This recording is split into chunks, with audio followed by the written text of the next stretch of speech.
All right, Shabbat Shalom, everyone. Welcome once again to another Just a Word teaching as we continue the journey. And today we're not going to be as equipped as we are with the slides, etc., because the website that I usually create the graphics on, that website is down.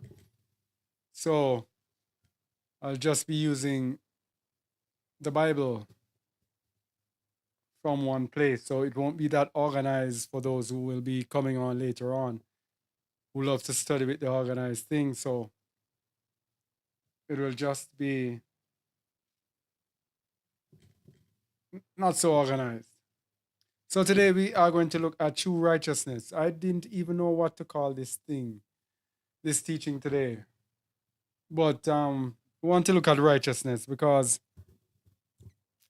I realize that most of us as believers, we don't even truly know what righteousness is. We come into the way and we are seeking to follow the path of righteousness. We are seeking eternal life. But we really don't know what it takes to attain unto eternal life. And hence, in slips religion. That word, how many words? R-E-L-I-G-I-O-N, 8-letter word, dangerous 8-letter word. That religion is a set of things that we do. We might do it repeatedly. It's a routine that we undertake that we think actually justifies us, that actually makes us righteous. But before we begin, let's look at the meaning of the word righteous. What is righteousness? Let's go to Genesis 15, verse 6. Righteousness, H quadruple 6, Sedakao. Rightness, abstractly, subjectively rectitude, objectively justice, morally virtue, or figuratively prosperity, injustice, moderately righteousness. And I want to go to the Blue Letter Bible. I want to go to Blue Letter Bible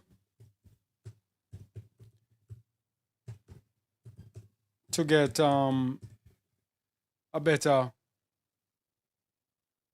understanding of what it really means. Let me get that up there. All right, Blue Letter Bible, H quadruple 6. The meaning of righteousness.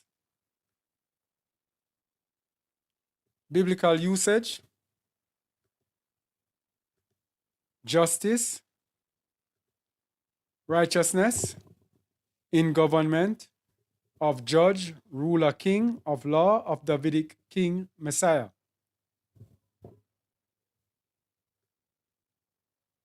This is the one that we're interested in, very interested in. Righteousness of the Most High's attribute. Righteousness in a case or cause. Righteousness, truthfulness. Righteousness as ethically right. Righteousness as vindicated. Justification, salvation, of Alua, prosperity of people, righteous acts. This is how it is used in the Bible. So it is rightness, morally right, being morally right. And we're going to break down righteousness now to get an understanding of the righteousness that is required of us. Let's go again.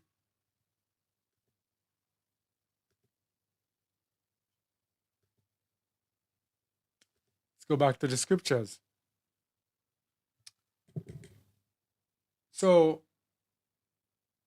we hear in the scriptures of us being righteous by faith. Shaul says by favor or grace are you saved through faith. And it is not of ourselves, lest any man should boast. Ephesians 2, verse 8.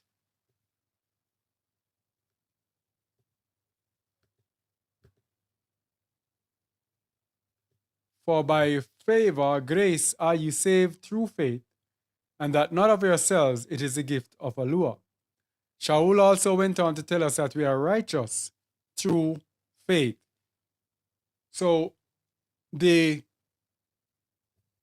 another term for faith or belief, which makes us righteous, is the word belief. Belief. John 17:20. Because I don't have the things here with me, so hard to get it organized. So bear with me, please. Only hope it works out. Yeah. So John 17:20. Let's go to John 17:20. We're going to start our journey now to see how we are righteous.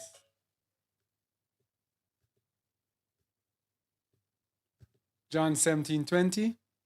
Neither pray I for these alone, but also for them which shall believe on me through their word. Believe on me. We're going to look at the meaning of believe, what it means to believe. Because what we're going to show is that we grew with a Christian concept of believe, which is to believe in our minds. But we want to show that believe is more than believing in our minds. And the word for believe there is the word pistou from G4102, to have faith in, to have faith upon, to have faith with respect to have faith with respect to a person or thing. That is credit, by implication, to entrust, especially one's spiritual well-being, to Hamashiach. Believe, believer, commit, to trust, put in trust with. So, believe is to have faith. So to believe in Yahusha, it means to have faith in Yahusha. Now, unbelief is another word. We're going to look at this faith afterwards. But belief is the opposite. Let's look at unbelief. Matthew 17. Looking at the opposite of belief, unbelief. Then came the disciples to Yahusha apart and said, why could we not cast it? Record. All right. Okay, so Deuteronomy 32:20. And he said, I will hide my face from them. I will see what their end shall be, for they are a very froward generation, children in whom is no faith. Children in whom is no emunah, no faith. But we cannot get the meaning of faith on this. What is happening here?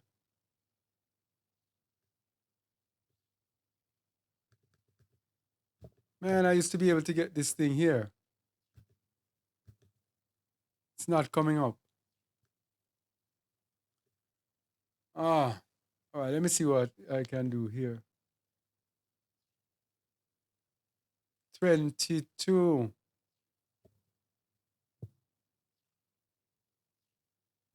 Page 529. I'll have to read it out instead of having it on the screen.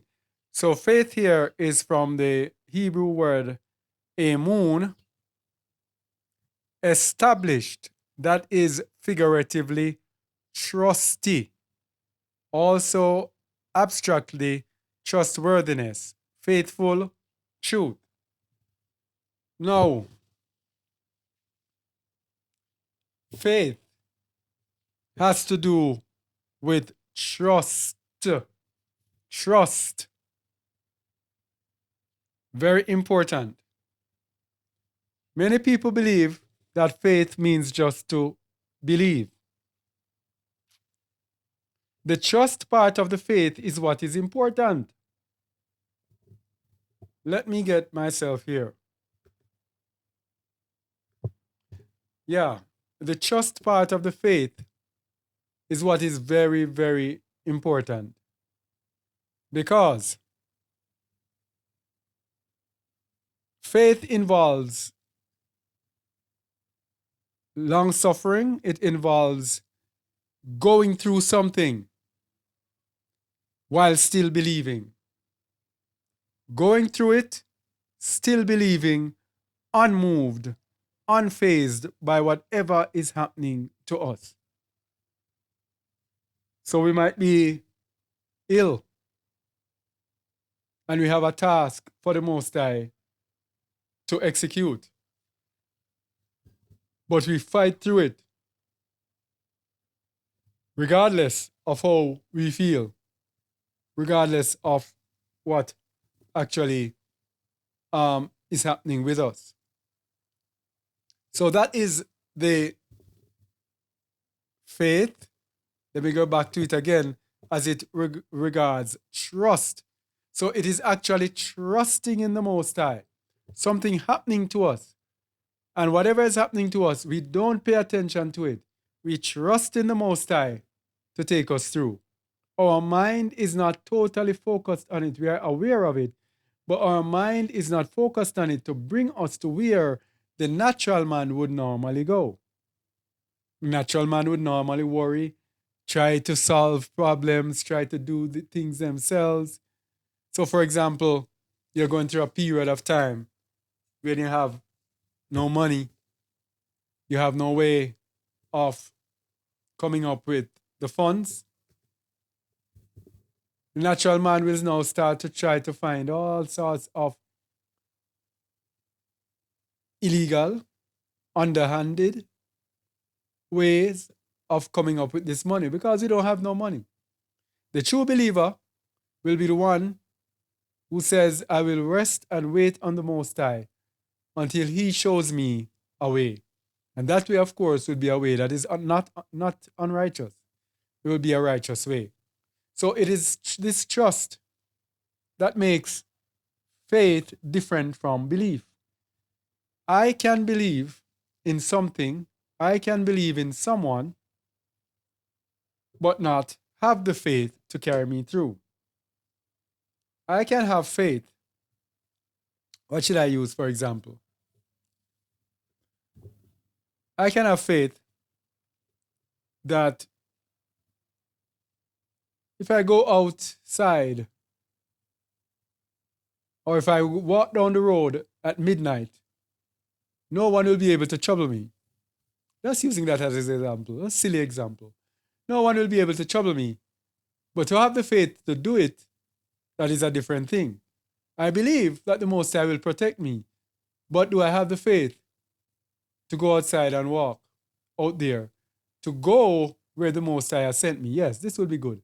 The Most High sent me to go and speak to someone late in the night. Yeah? But we live in a dangerous neighborhood. And that person is troubled and needs your help. And the Most High tells me to go. I can believe that the Most High will protect me, but will I go? If I actually go, that is actually the faith. So faith, again, as we are showing here, is actually a doing word. It actually comes with doing because you believe, because you trust. So we are at the word trust. So in the word trust, let's get the meaning of trust.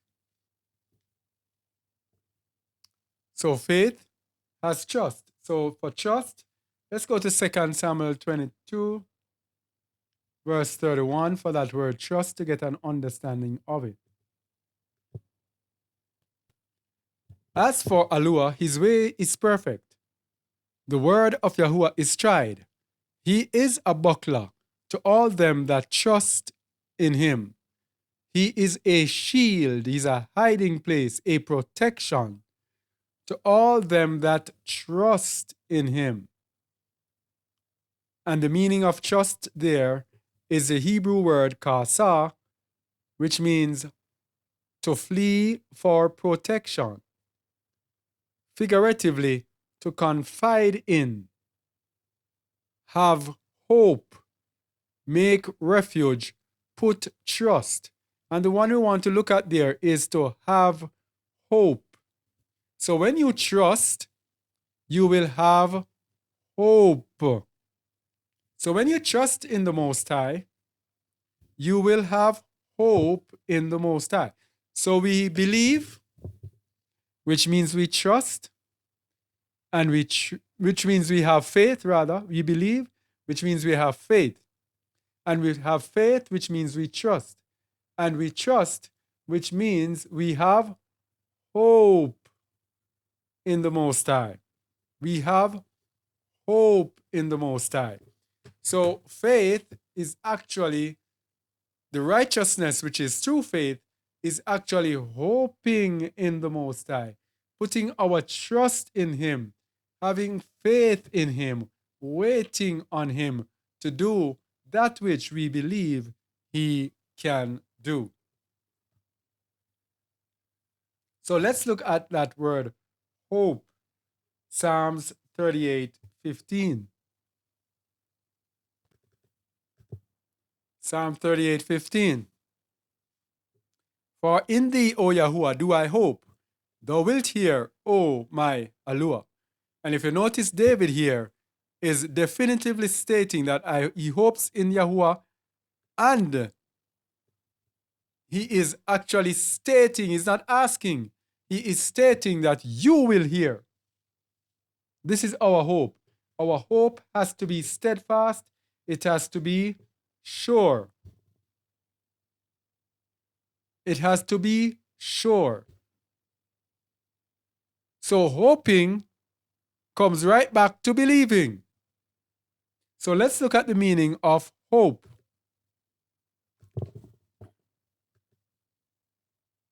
Still not coming up. It is the Hebrew word yachal, a primitive root to wait. To wait, by implication, to be patient. Cause to have, make to hope, be pained, stay, tarry, trust, wait. The meaning we want to look at here is to be patient. We cannot say we have faith and we are impatient.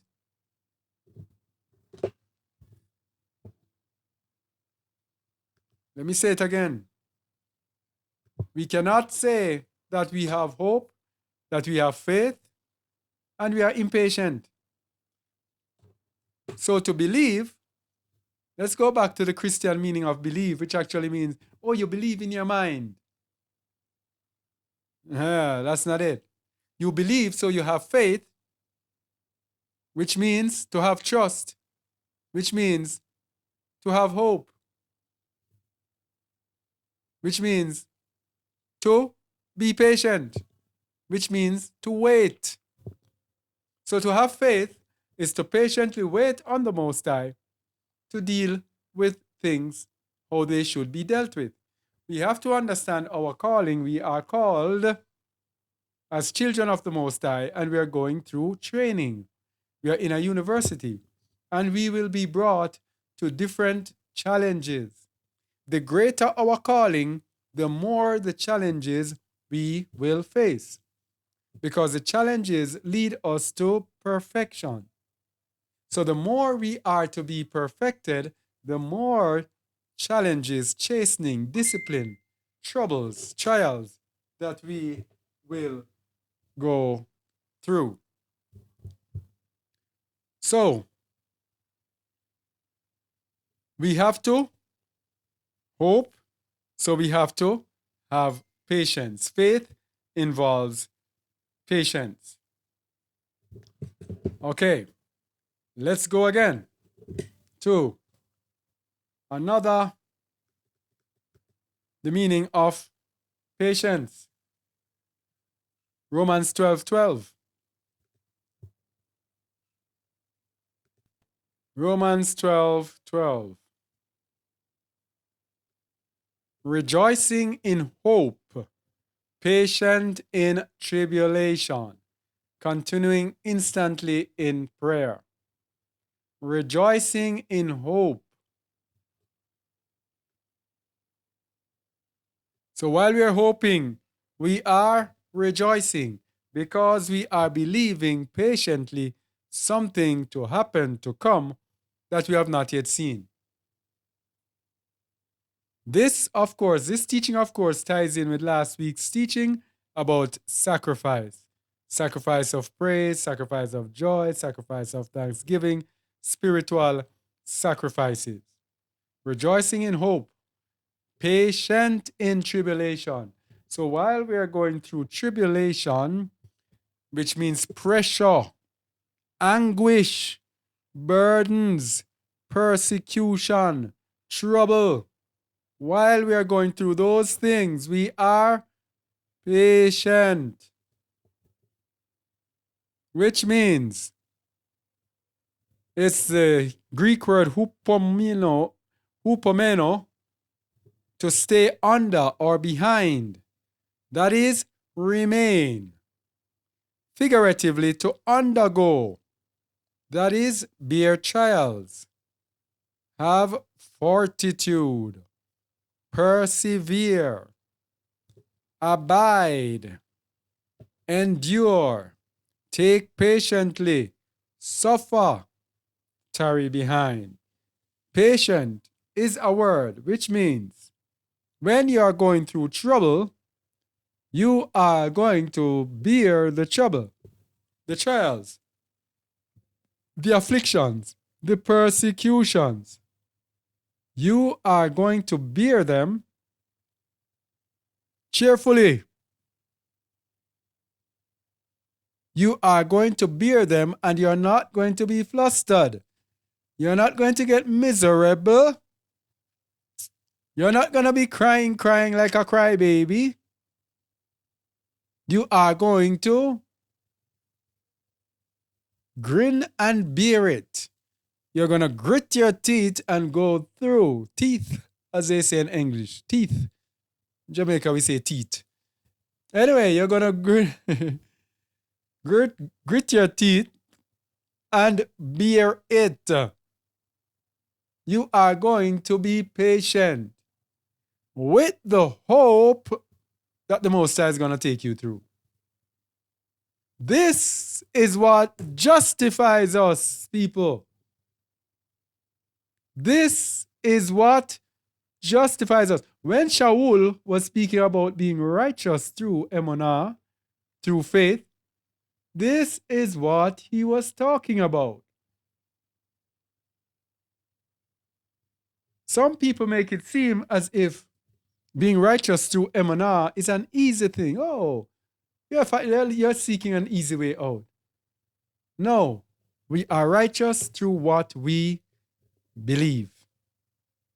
Through what we believe, which leads us to do that which is righteous before the eyes of the Most High.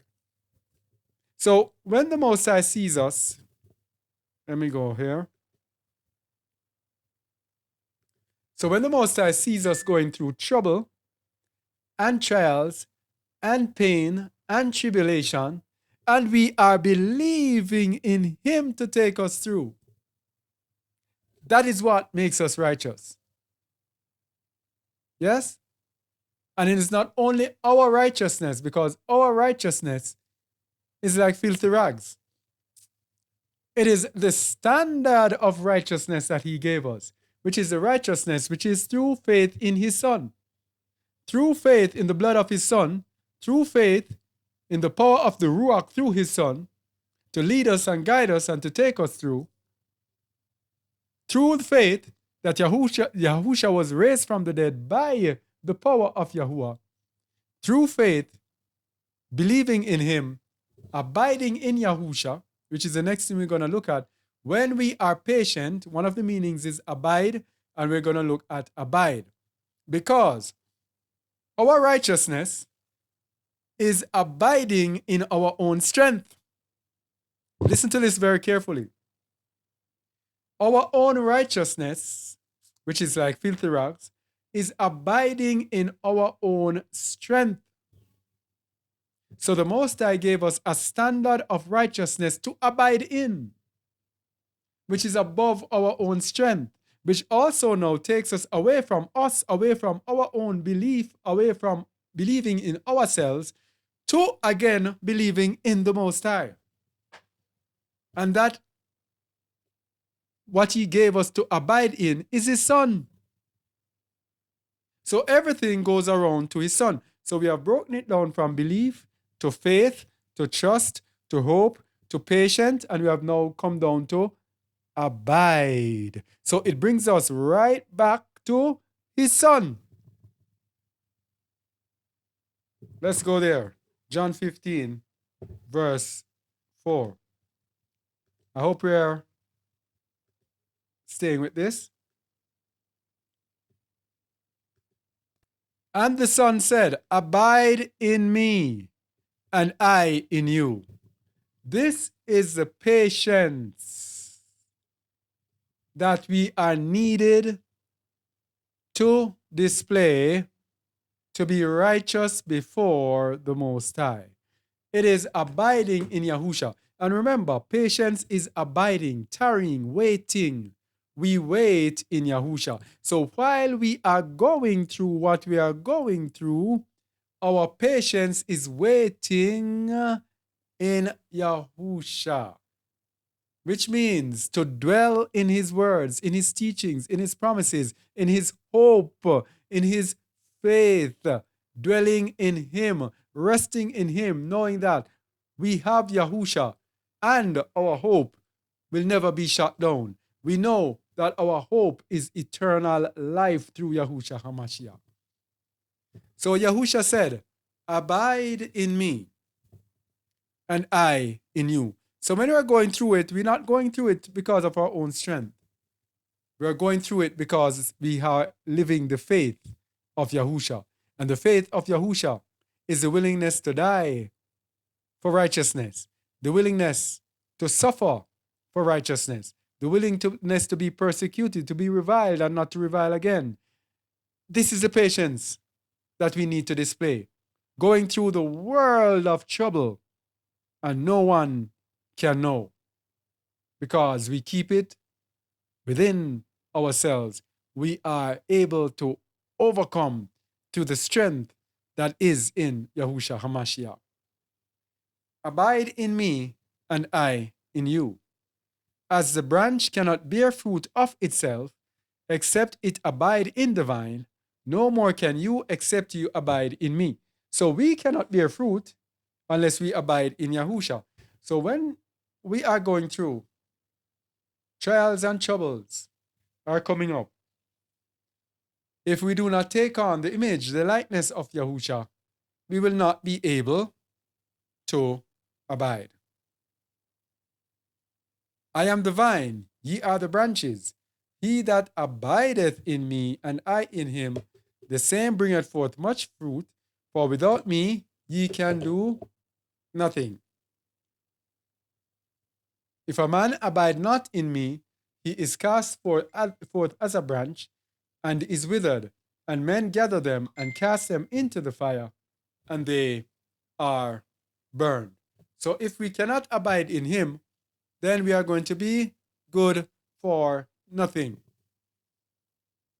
If ye abide in me, and my words abide in you, ye shall ask what ye will, and it shall be done unto you. So if we don't abide in him, then we are ready to be cast in the fire.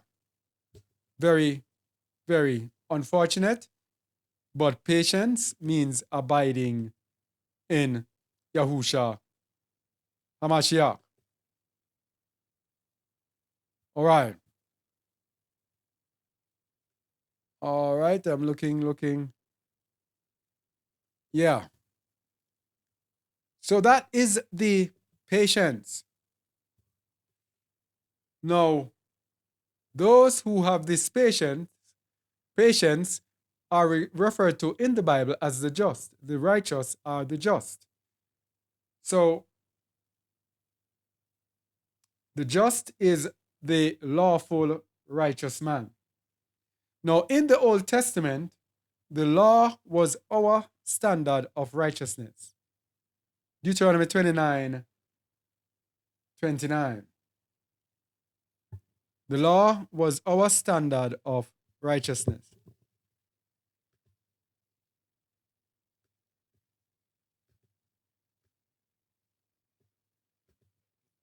Deuteronomy 29:29. The secret things, let me get this thing out. No. The secret things belong to Yahuwah or Alua, but those things which are revealed belong unto us and to our children forever, that we may do all the words of this law. So the law was our standard of righteousness. Deuteronomy 6:24-25. And it shall be our righteousness, if we observe to do all these commandments before Yahuwah our Alua, as he hath commanded us. So our righteousness was in how we executed the law. It still is our righteousness, but we're going to show the difference today and explain what Shaul was actually trying to speak about. Because we have the Hebrew Israelites today are leading and guiding people, telling them this very same thing. All you have to do is go and keep the law of the Most High. Some of them will add Yahusha to it, but they are not emphasizing righteousness through faith. That is the most important thing. Righteousness through faith. Because Shaul went on to tell us in Romans 2 that when the Gentiles who have not the law do by nature the things contained in the law, they become a law unto themselves, which show the work of the law written in their hearts, which we're going to look at. So the most important thing is righteousness through emunah, not the law. Righteousness through emunah, which will get us to walk in the spirit of the law. We're going to explain that as well. So we want to show, as we are speaking, that the law is not done. The law is not done. In the New Testament, the lawless will still be rejected. The lawless will still be rejected. Let's go to Matthew 7:21-23, and we'll read the English Standard Version.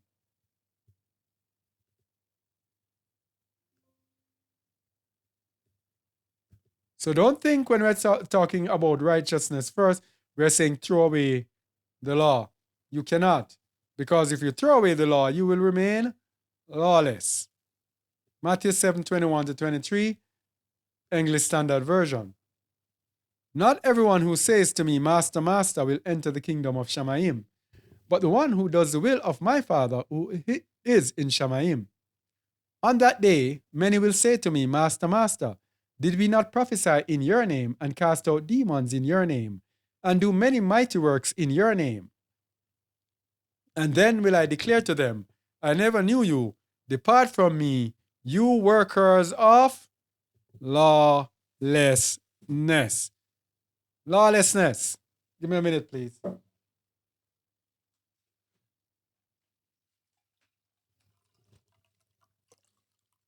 lawlessness. Still gonna be damned for being lawless. So walking out the Torah in the faith, we have to make sure that we still remain lawful. Because righteousness through emunah is nothing new. Righteousness through faith is nothing new. It's not a new thing. Let's go to Genesis 15. We'll start at verse 4. Righteousness through faith is way from the beginning.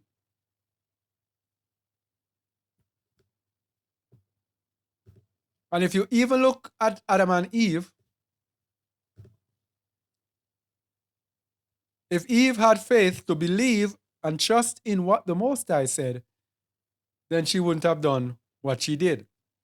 But she made Hasatan come and convince her you can be like gods, knowing good and evil and all of that.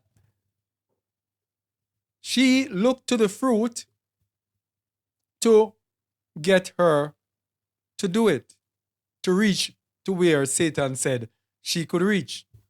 But we, with everything, we have to wait on Yahuwah. Patiently wait on Yahuwah.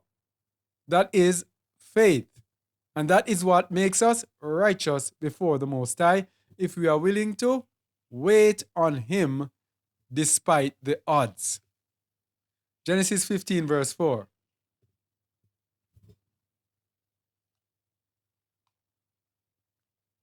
And behold, the word of Yahuwah came unto him, saying, this is Abraham, this shall not be thine heir, but he that shall come forth out of thine own bowels shall be thine heir.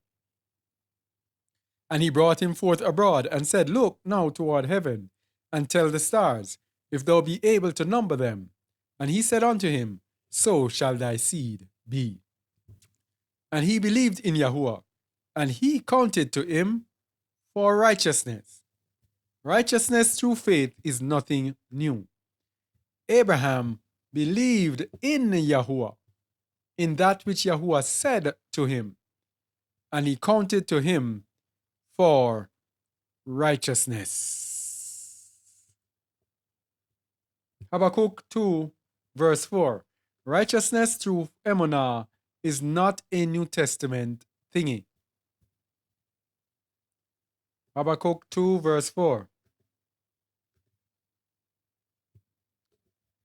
Behold, his soul which is lifted up is not upright in him, but the just, the righteous, shall live by his emunah, by his faith. Nothing new. Now, I want to get us to get into something very important about faith. When we don't have faith, people, when we do not have faith, we will be in idolatry. We will seek after vanity. We will not be able to obey the Most High. We will not be able to hear His word, because the Most High's word is demanding. Because it is demanding on us, because we have to overcome this. So this that requires and loves its comfort zone, cannot be left in its comfort zone to serve Yahuwah. If this is left in its comfort zone to serve Yahuwah, this is going to serve itself, because this knows no power above itself. This holds nothing superior to itself. So in order to serve Yahuwah, you have to reject this and believe in that which you cannot see, which this cannot relate to, and this have no control over. So because this cannot relate to it and have no control over it, your ruach, your spirit, can now lead you and guide you in hope, in trust, in hope, in patiently enduring, abiding in Yahusha HaMashiach. So, it is demanding on this. Very demanding. So, if you do not have faith, guess what? This will take center stage. So, when you tell someone to go and keep the law, you're not telling someone to believe and go and believe. That law will be, as Shaul says, our own righteousness. Because I will be believing the words based on my standard of righteousness that pleases this. But having the standard that is Yahusha HaMashiach is way above this and requires a spiritual connection to attain unto the level of Yahusha. So to attain unto Yahusha requires us to move up in the Ruach and to reject this. But to tell someone, oh, go keep the law, put on your fringes, don't your beard. What is that? I can just not shave my beard and I'm righteous. Eh? What about my heart? What about deep within? What about the core part of me? And let me tell you something. I love my brothers and sisters all over the world. Israelites, you are my family. But you will hear me speaking against Hebrew Israelites and people think, oh, what do you have against them? But this is an awakening and you're awakening our people to destruction. Anybody listening this and following Hebrew Israelites, please, please, please, I beg you, run. They are awakening our people to utter destruction. Let me tell you something. Satan is so slick. He knows that the children of Israel now are awakening. What does he give? He gives them religion. So they are coming out of religion, Christianity, and he just gives them another religion, Hebrew Israelite. Oh, you are Israelites. Bam, bam, bam. Go keep the commandments. When you are keeping the commandments, you reign supreme. That is why you will see them on the road. They are so, I see them talk and interacting. I'm saying, but these people are no different from sinners. No righteousness. On social media, they swear, they are aggressive, I'm saying, where is Yahusha? Nowhere, because they are going after the law, their own righteousness, their own standard of righteousness that makes them comfortable with this. But what lets them be assured is that they are Israelites. Hey, and the Most High is going to gather us. And he's going to this. Though the number of the children of Yah shall be as the sand of the sea, a remnant shall return. A remnant is a small amount. And it's righteousness that is going to be the ticket into the kingdom. So, if we are not attaining unto the standard of righteousness, we are going to be what? Vain, idolatrous, Deuteronomy 32 verse 8. Let's look at what happened to the children who had no faith. Deuteronomy 32 starting at verse 8. When the Most High divided to the nations their inheritance, when he separated the sons of Adam, he set the bounds of the people according to the number of the children of Yasharal. This is how the Most High has exalted his people, how greatly he has exalted them. Created the world and he says, all right, this is Yasharal. All right, now these are the rest of you. These are your boundaries. Don't come close to them. For Yahuwah's portion is his people. Jacob is the lot of his inheritance. He found him in a desert land, and in the waste howling wilderness. He led him about. He instructed him. He kept him as the apple of his eye. So the Most High is telling us here how well he treated his people. above everybody else in this world.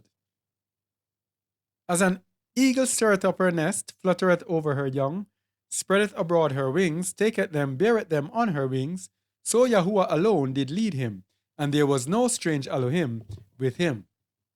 He made him ride on the high places of the earth, that he might eat the increase of the fields. And he made him to suck honey out of the rock, and oil out of the flinty rock, butter of kine, and milk of sheep, with fat of lambs and rams of the breed of Bashan, and goats with the fat of kidneys of wheat. And thou didst drink the pure blood of the grape. So with all the good that the Most High gave them, but Jeshurun waxed fat, and kicked, thou art waxen fat, thou art grown thick, thou art covered with fatness. Then he forsook Alua, which made him, and lightly esteemed the rock of his salvation. This is what I'm telling you, people, about the flesh. The flesh was so satisfied. Then it started to cave in. Because the more the flesh is satisfied, what do we think happens? The flesh starts to want to crave more and more than what it can get. More and more. Never ever satisfied. And the more it gets satisfied, the more it wants. They provoked him to jealousy, and see what happens here? These are people with no faith. And when this happens, no faith will come in, because they will now be trying to seek out different inventions as to different ways that they can satisfy themselves. Yes? So you will have a man, never had a woman before. He got a wife. And then he heard someone say, oh, multiple wives is not is lawful. Then that little man now, his flesh starts beckoning, hey, you can have 2 wives. And his flesh starts appealing and say, hey, 1 more wife. Yes, it's not unlawful. But it's not expedient. Why? Because it's going to corrupt your flesh. Because your flesh is going to want more. The more you satisfy your flesh, the more it's going to want more. The more it's going to go into idolatry. So this is another error of some of the Hebrew Israelites, again, pushing this multiple wives. Because it is lawful. Shaul says, it's not everything that is lawful is expedient. So because it is lawful, they push it and are criticizing and laughing at people because they say you cannot have more than 1 wife. But in this time, when we are supposed to be seeking after Yahuwah, walking in the footsteps of Yahusha. Yahusha did not have multiple wives, by the way. Why are we seeking to have more than 1 wife? It is the flesh that is calling. I want more. I want more. 1 is not enough. I want more. Anyway, they sacrificed unto devils, not to Alua, to Elohim whom they knew not, to new Elohim that came newly up, whom your fathers feared not. Of the rot that begat them, thee thou art unmindful, and hast forgotten Alua that formed thee. So when the flesh, that is why it's not expedient to be satisfying the flesh. That is why when you're serving the Most High now, the Most High will take you, and you might have a real tough time in this world. Because he has to transform you against and away from the desires of your flesh, so that you will not lightly esteem him, so that you will depend on him and rely on him, and you will get to know him. So when you start satisfying your flesh, you will become unmindful of Yahuwah, and you will forget him, you will lightly esteem him. And when Yahuwah saw it, he abhorred them, because of the provoking of his sons and his daughters. And he said, I will hide my face from them. I will see what their end shall be, for they are a very froward generation, children in whom is no faith. Without emunah, we are going to be idolatrous. We are going to be self-seeking, self-satisfying. We are going to be vain. looking to satisfy our flesh. And look what it says, a very froward generation. Froward means a people who are predisposed to doing that which is wrong and to disobey.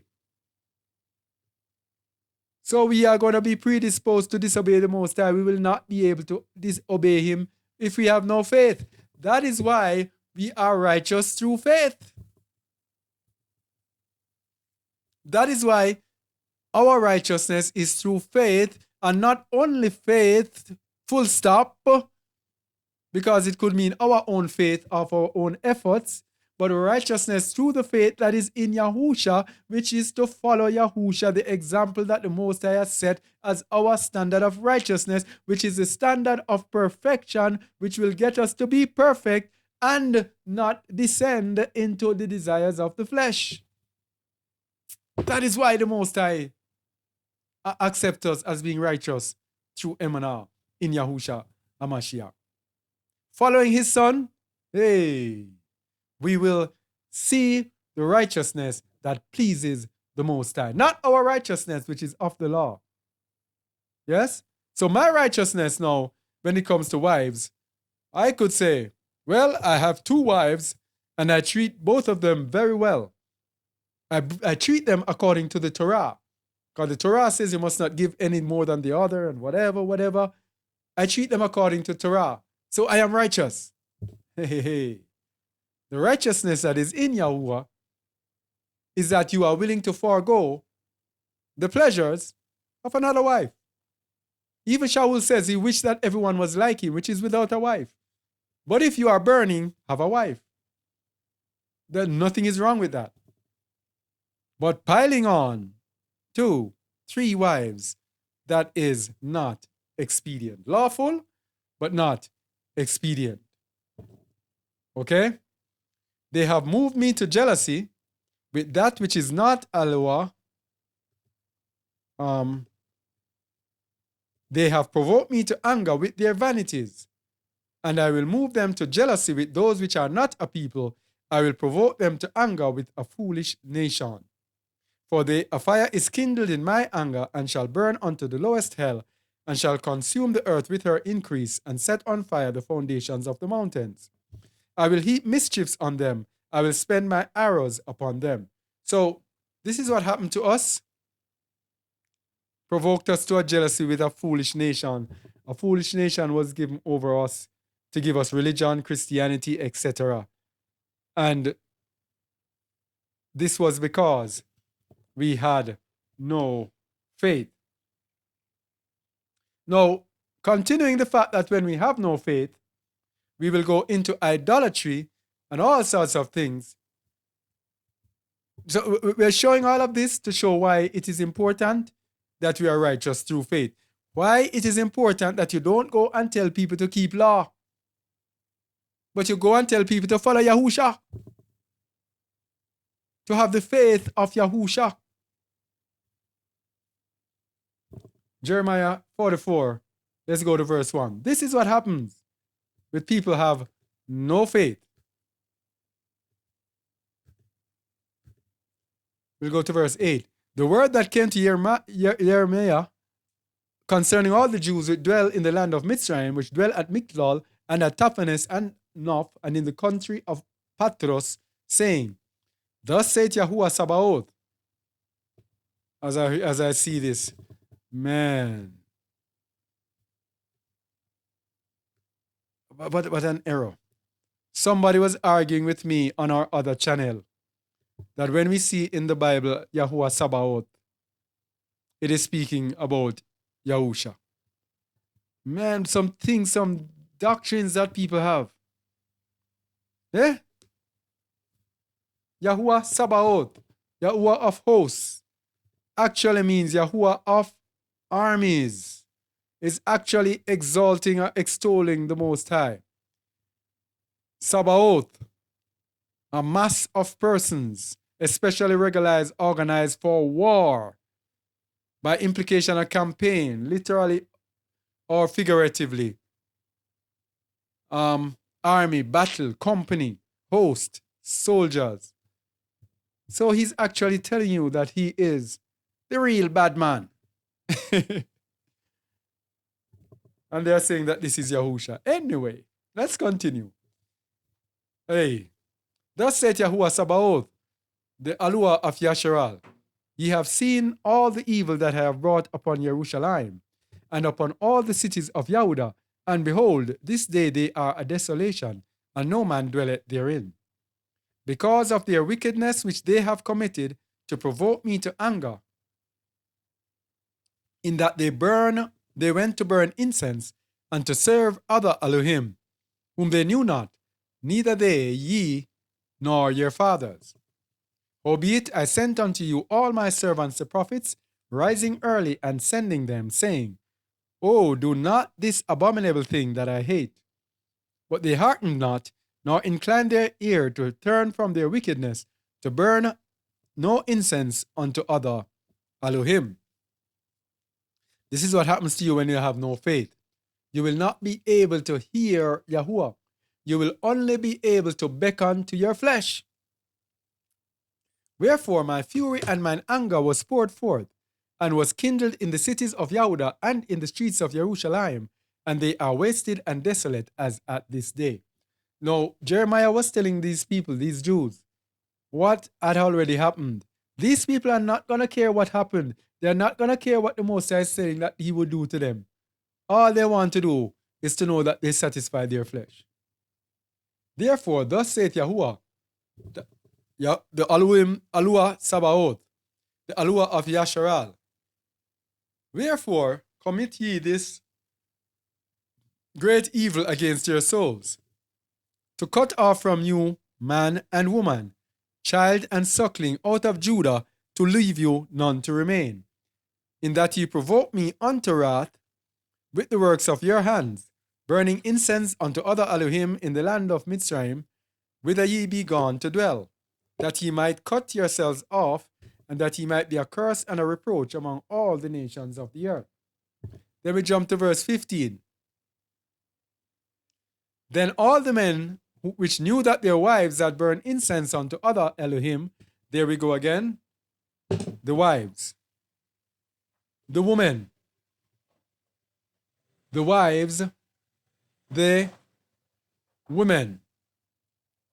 Whenever men allow the women to lead, hey, problems.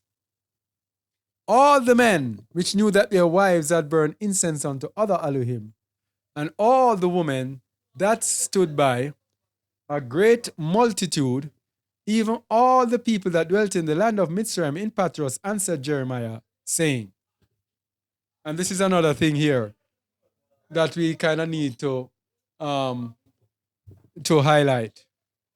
They tell you all the women, all the men, a great multitude, all the people answered Jeremiah, saying, do we think all the people said this to Jeremiah in a chorus? No, they did not. A representative from them said it. Very important. So when it says all Israel shall be saved, this is what it means. Look at it. All Israel means all the tribes are represented by a remnant from each tribe. All Israel means all the tribes of Israel. It does not mean every single Israelite. Wake up. People are saying this and using this. A lot of Hebrew Israelites come up with false doctrines again. When they say all Israel shall be saved, oh, everybody shall be saved. Some say, oh, there's going to be a resurrection. They shall die the second death, and after the second death, they shall be resurrected, and they shall be brought back into life because they are Israelites. It means a representative from them said it. Anyway, that was just sidetracking to just get more insight, more understanding into your mind of how the scriptures are written. As for the word that thou hast spoken unto us in the name of Yahuwah, we will not hearken unto thee. So this shows you that this is be a representative who is speaking.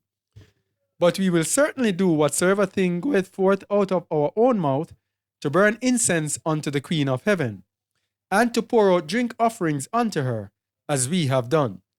We and our fathers, our kings and our princes in the cities of Judah, and in the streets of Jerusalem. For then had we plenty of victuals, and were well, and saw no evil. Here we go. Here we go. Here we go. We were well. We had plenty of food. We saw no evil. So we are going to burn incense to Easter, to Ishtar, to the Queen of Heaven. We are going to burn incense to her because we never needed to have faith to do that. Let me tell you something about the false Elohim, the false gods. The reason the people worship idols and false gods, and I was watching the other day a young man that was speaking about actually communicating with mermaid spirits and how he's rich and prosperous and nothing can happen to his business as long as he's in communication with the mermaid spirit. The reason these things, people stick to these things, and you might think, why do people worship idols? It requires no faith. All you have to do is do that which is required. That is why people also stick in religion. Let me get my face that Yahuwah gave me on this. That is why people stay in religion. Because the religion just tells them to do a certain set of routines and they are okay. That is why few people seek to follow the way. That is why the Hebrew Israelites tell you all you have to do is follow the law. Everybody's trying to find a shortcut. Everybody's trying to find a short way because they are lacking in faith. So many people come into the way and they cannot endure. If you know how many people have come among us and have had to leave, cannot endure because this way is too hard. One of them left and said, I am telling them things that are for myself. It's not for myself. It's for everyone. As long as there's an easy route, that is the way of the devil. So because you had plenty victuals, you were well, you saw no evil, that is why you are determined now to sacrifice unto the Queen of Heaven.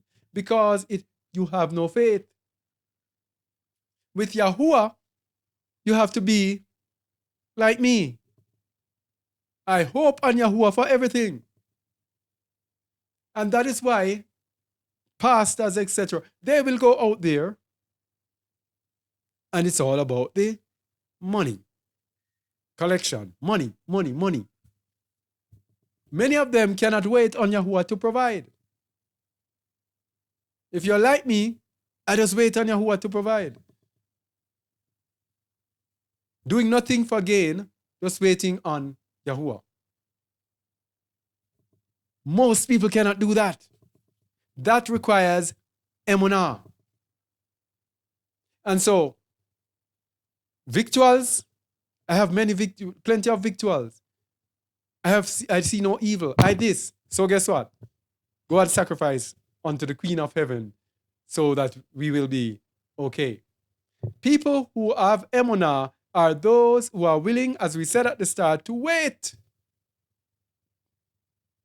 To wait on Yahuwah. Wait patiently on Yahuwah. Let us continue here.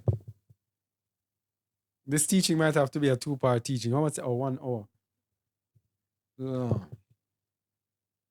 All right.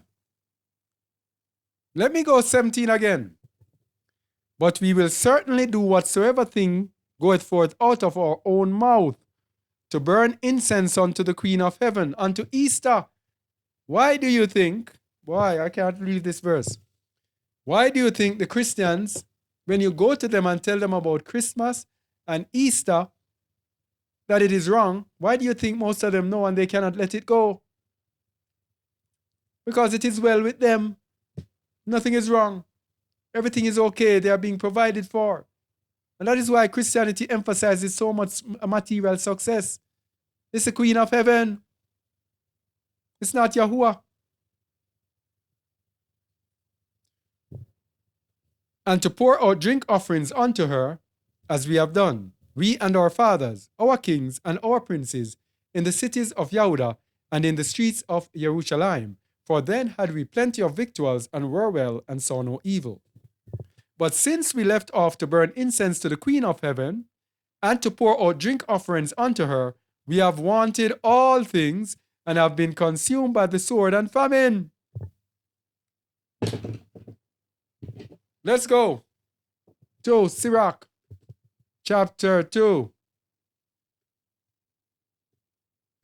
Sirach chapter 2, this is what it's talking of. My son, if thou come to serve Yahuwah, prepare thy soul for temptation. So they're serving the Queen of Heaven and everything is good and everything is fine. But once you come to serve Yahuwah, prepare your soul for temptation. Set thy heart aright and constantly endure, and make not haste in time of trouble. Trouble is sure to come. Cleave unto him and constantly endure, and make not haste in time of trouble. Trouble is sure to come when you start serving Yahuwah. Because this flesh has to be brought under subjection. This flesh has to give up rulership of this soul. That is why it's not that Yahusha is malicious or anything like that. It's that he cares for you and knows how you are made. We are made with a sinful nature, in which our sinful nature is actually guiding us along the path to destruction. The Most High knows that, okay, you're interested to serve me. All right, let me guide you out of destruction, out of the destruction that your flesh is driving you into. So, trouble. When trouble comes, what do we have to do? Constantly endure. Patience. Faith. Believe in the Most High. Believe in his Son. Constantly endure in time of trouble. Trust in him. Hope in him. Believe in him. Cleave unto him and depart not away, that thou mayest be increased at thy last end. So that's how he does it. He brings you down, brings you through the mill, grinding you. Then at the end, after the operation, the journey, the task, the school is over, then he increases you. Whatsoever is brought upon thee, take cheerfully and be patient. Here's our word. That has to do with faith. Be patient when thou art changed to a low estate. This was their problem. Let's go back to them. They were changed to a low estate, and what did they say? Let me go back there. But since we left off to burn incense to the Queen of Heaven, and to pour out drink offerings unto her, we have wanted all things, and have been consumed by the sword and by the famine. And when we burned incense to the Queen of Heaven, and poured out drink offerings unto her, did we make her cakes to worship her, and pour out drink offerings without our men? So, but listen to this. It seems as if the women were speaking for the men. Ha ha ha ha. So you see, the Queen of Heaven is a woman. Hey, hey, hey. No. The Queen of Heaven was a woman, and a woman was actually speaking for the men. Hey. And we have some men are saying, how do we know that Yahuwah is not a female? Yes? How do we know that it's a him or her? Hey, the woman, the feminine Ruach HaKadosh, is the helper. The woman helps the man, not leads the man. The woman does not lead. Ruach HaKadosh, the Holy Spirit of the Father, does not lead the Father. In the beginning was the Word, and the Word was with Yahuwah, and the Word was Yahuwah. In the beginning, what happened in the beginning? The Ruach of Yahuwah hovered over the face of the deep. And Yahuwah said, let there be light, and there was light. So Yahuwah spoke, and his helpmeet acted. Ruach HaKadosh acted. and did the creation. The same rock HaKadosh that was fully in Yahusha HaMashiach. Okay? So here we have the woman speaking for the men. Imagine that. Hey. So, idolatry, if we don't have faith. Now, we were speaking about the law because there are a lot of things that we don't understand about the law, and our Hebrew Israelite brothers take the law and twist it for their doctrine. For example, Shaul spoke about the curse of the law. The Hebrew Israelites, they do not accept that the law is a curse. And I'm going to explain what I mean. There is a curse in the law. This is what Shaul means. Cursed be he that confirmeth not all the words of this law to do them. And all the people shall say, so be it. The law is a curse to all those who do not do all the words of the law. Very important. So when we go to Galatians chapter 3, verse 10,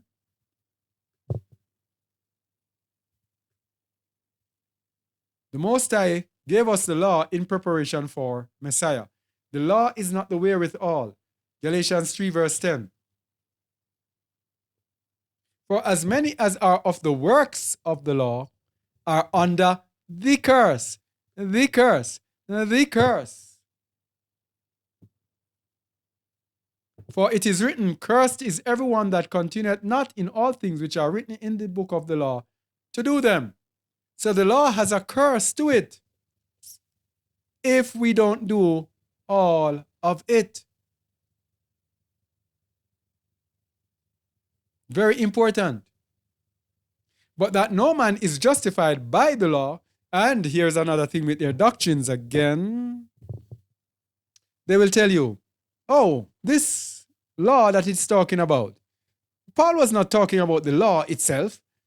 He was speaking about the law of sacrifice.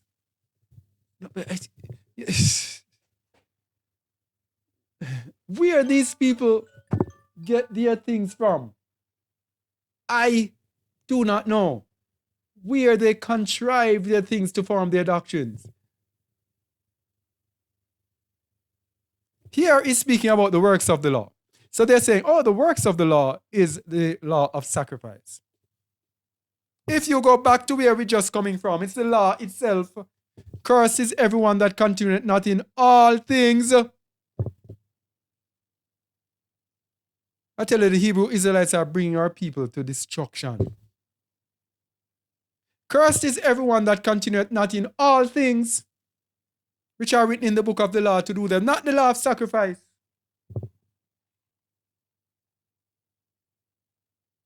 So in verse 11, he went on to say now that no man is justified by the law.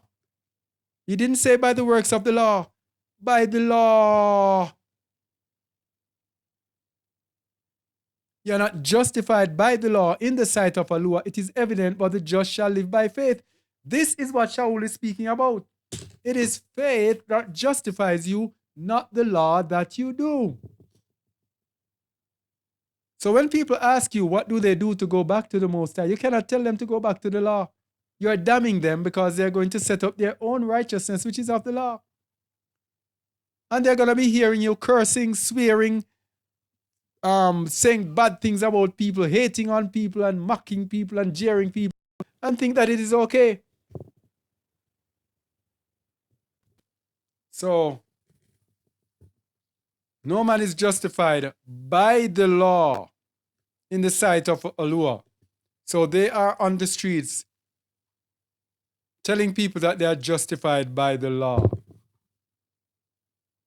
You know, one of them went as far as is now saying that they respect Shaul as historic figure.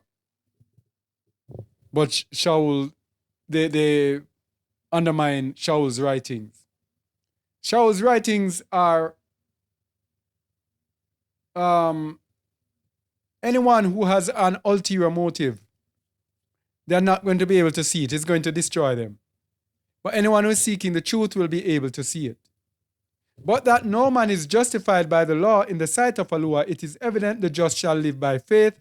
And he here is quoting Habakkuk 2, verse 4. The just shall live by his faith. And the law is not of faith, but the man that doeth them shall live in them.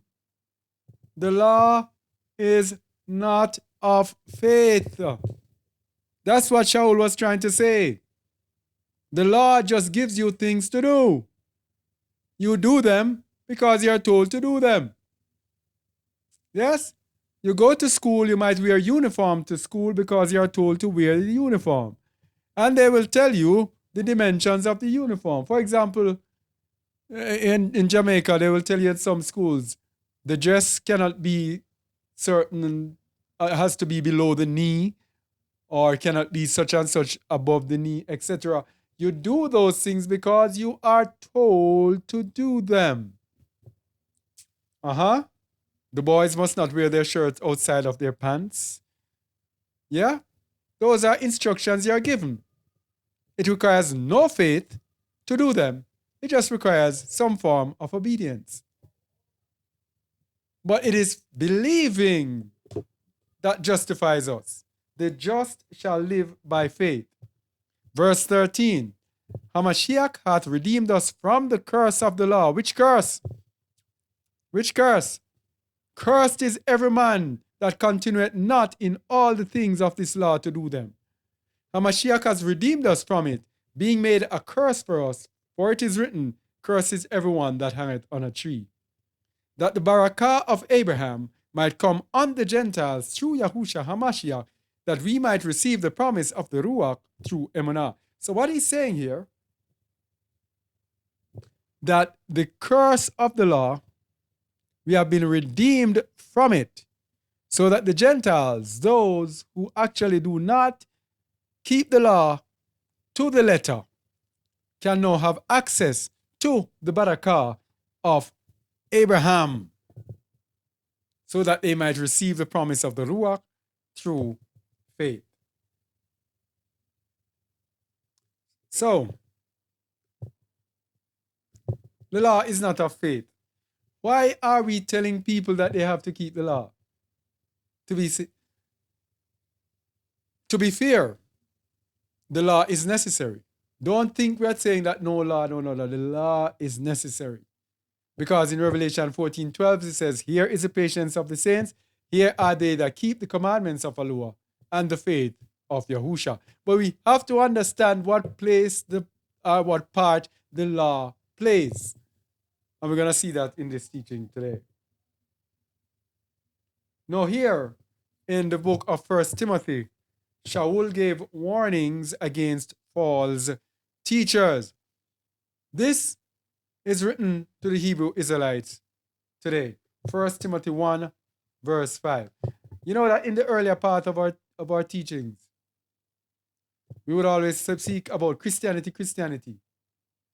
But now, in this awakening, as the awakening gathers gear,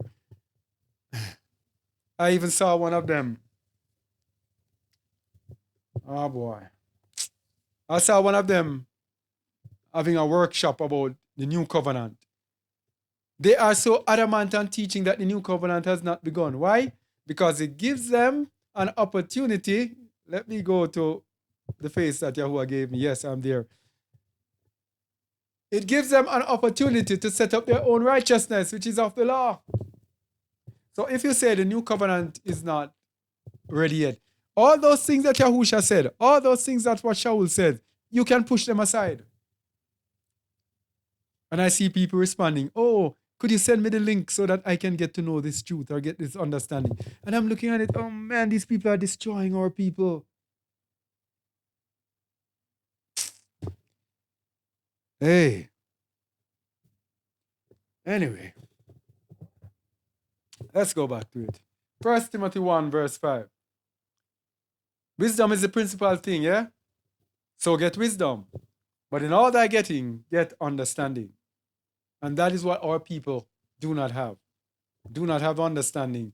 That is why they're able to listen to these people and let these people lead us astray. 1 Timothy 1, start at verse 5 to verse 11. Neither give heed to fables and endless genealogies, which minister questions, rather than wholly edifying, which is in faith, so do. So, do not speak about fleshly things, which bring us up all sorts of questions, which is why our brothers have to be constantly in debates. Debates is what they live by. I have never seen this before. Debates with Christians. Debate. And sometimes they are debating the same thing over and over again. What do they debate? Salvation is only for Israel. New covenant. How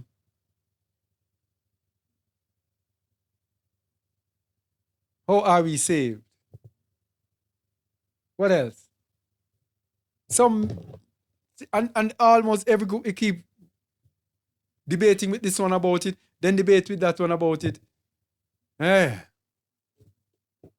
But it is in wholly edifying, which is in Emunah, that is what we must do.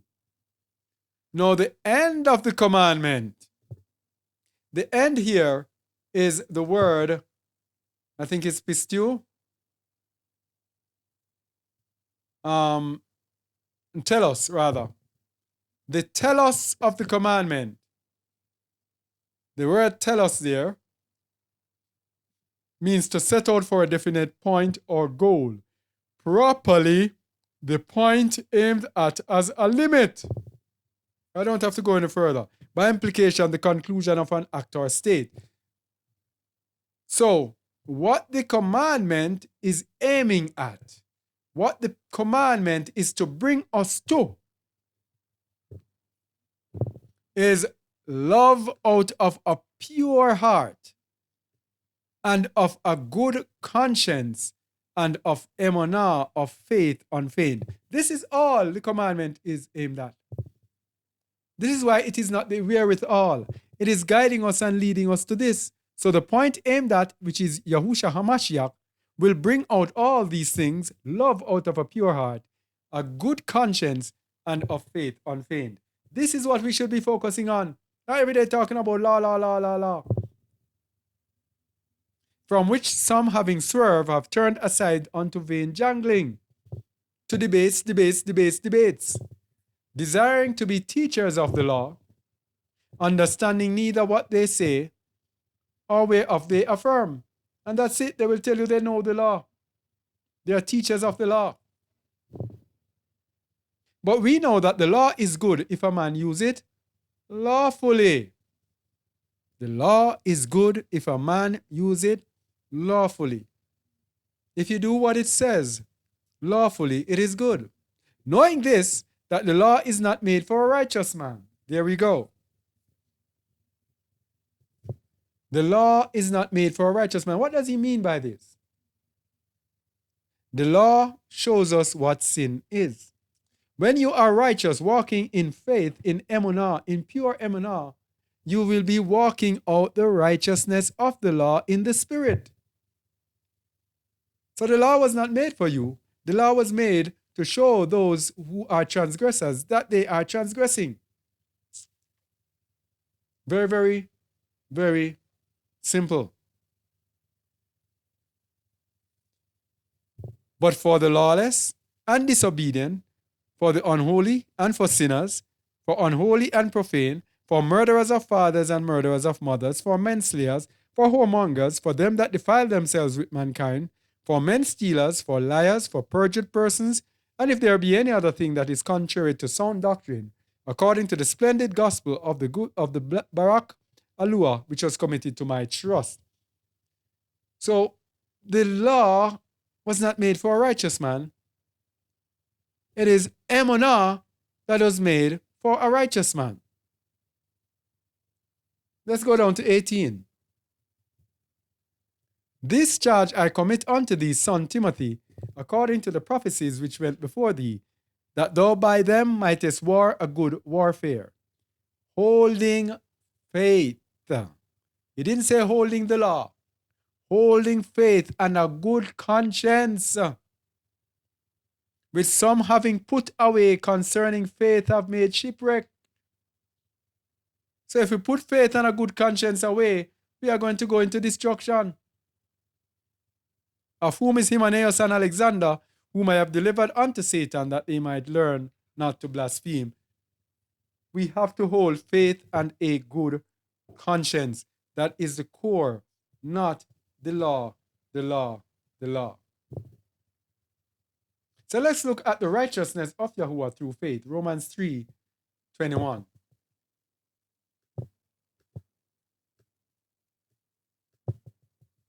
But now the righteousness of Yahuwah without the law is manifested, being witnessed by the law and the prophets. So, this now. Do we know or understand what this means? Shaul is speaking about the righteousness of Yahuwah, which is through faith. Without the law, having nothing to do with you doing the law. The law is our weakness. And how is the law our weakness? We are walking in the spirit of the law. The law is there witnessing what we are doing to show whether or not we are in transgression with the law.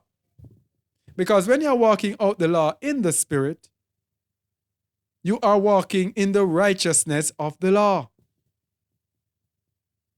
Even the righteousness of Yahuwah, which is by faith of Yahusha HaMashiach, unto all and upon all them that believe, for there is no difference.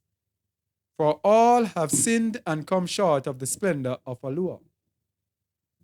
Being justified freely by his favor through the redemption that is in Hamashiach, whom the Most High had set forth to be a propitiation through faith in his blood, to declare his righteousness for the remission of sins that are past through the forbearance of Yahuwah. Shaul, with his many words, let us try to break them down. We are justified freely by his favor through the redemption that is in Yahusha HaMashiach. What redemption? Faith in his blood, in the fact that he died for us in order that we be saved.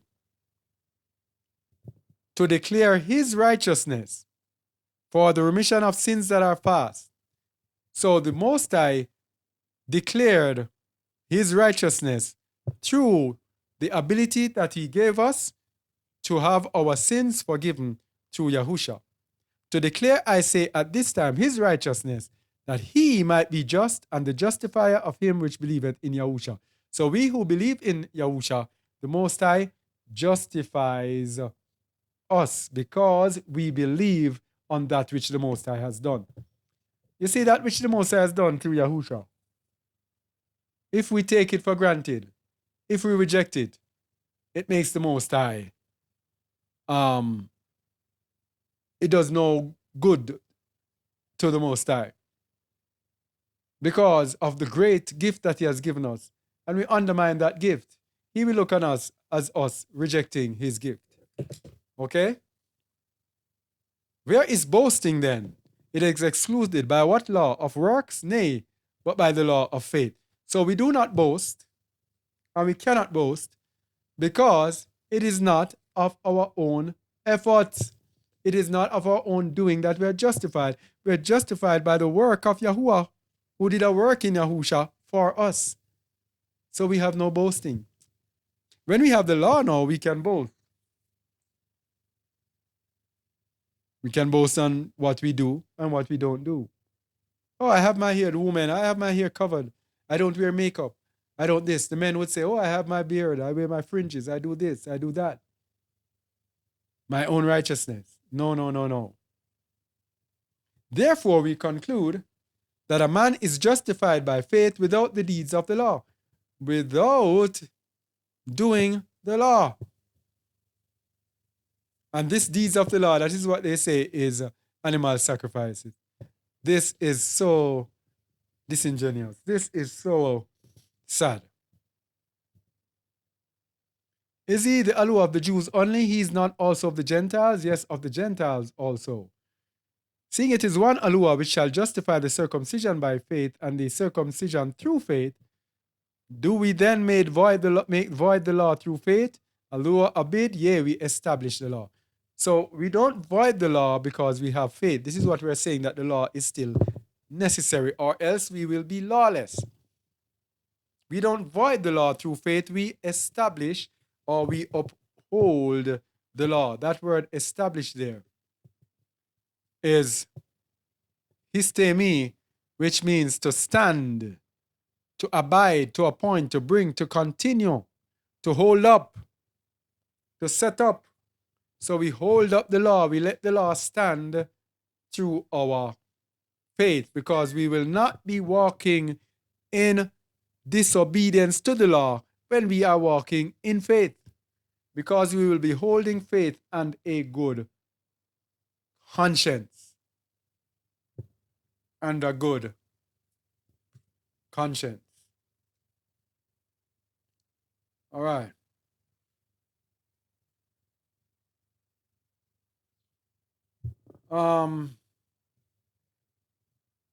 The new covenant in the high priest Yahusha, because we're talking about this faith. And earlier we were talking about the Hebrew Israelites. They're saying, a lot of them saying we're not in the new covenant. Let's go to Hebrews 8 to see what happens in the new covenant. We are in the new covenant, but our brothers are hiding, are dodging the new covenant. Sorry, the scriptures are not there. We are in the new covenant, but our brothers are dodging the new covenant because they do not want to let go of their own righteousness, which is of the law. Very, very sad to say, but that is the truth. That is how it is. Hebrews 8, verse 1. Now, of the things which we have spoken, this is the sum. We have such an high priest who is set on the right hand of the throne of the majesty in heavens, a minister of the sanctuary and of the true tabernacle which Yahuwah pitched and not man. So he's speaking about Yahusha HaMashiach. For every high priest is ordained to offer gifts and sacrifices. Wherefore it is of necessity that this man have somewhat also to offer. For if he were on earth, he would not be a priest, seeing that there are priests that offer gifts according to the law, who serve unto the example and shadow of heavenly things, as Moses was admonished of Alua, when he was about to make the tabernacle. For, see, saith he, that thou make all things according to the pattern showed to thee in the mount. But now hath he obtained a more excellent ministry, by how much also he is the mediator of a better covenant, which was established upon better promises. Now, here we go again now. You see this thing about we are not in the new covenant. It is the silliest. They have some real... How do people really sit down and follow these people? Look at this verse. Verse 5 was speaking about Moses. It was speaking in verse 4 about a shadow. Where is it?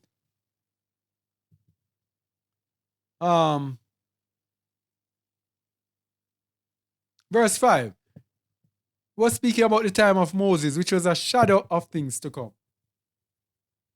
And now he's talking about now. He is the mediator of a better covenant. Is currently, present continuous tense, is,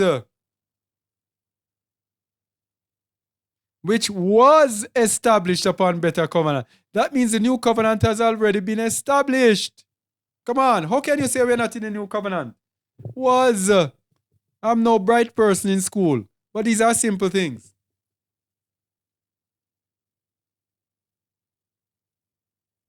For if that first had been faultless, which first? The law covenant. So if there is a first, there is a second. Then should he no place be sought for the second? You see the sinful man? You see the sinful nature? The sinful man is always looking for an opportunity to sin. The man that is living by faith is always looking for an opportunity for righteousness. This is the difference, people. If you are not walking by faith, a lot of these things you will not see. Because they want to walk and continue in their lusts. I saw one of them Hebrew Israelites, and I keep mentioning these things, but I have to let people know the gravity, how lost we are following these people. This man says he doesn't care about who criticizes him. Because after I come off YouTube, I actually have a life. You know, I'll be coming off Zoom and I'll be hopping in my garage and I'll be jumping in something fly. I know. I'll be jumping into a fly car, a fly vehicle, or whatever you call it. So he's showing off his vehicle that he has.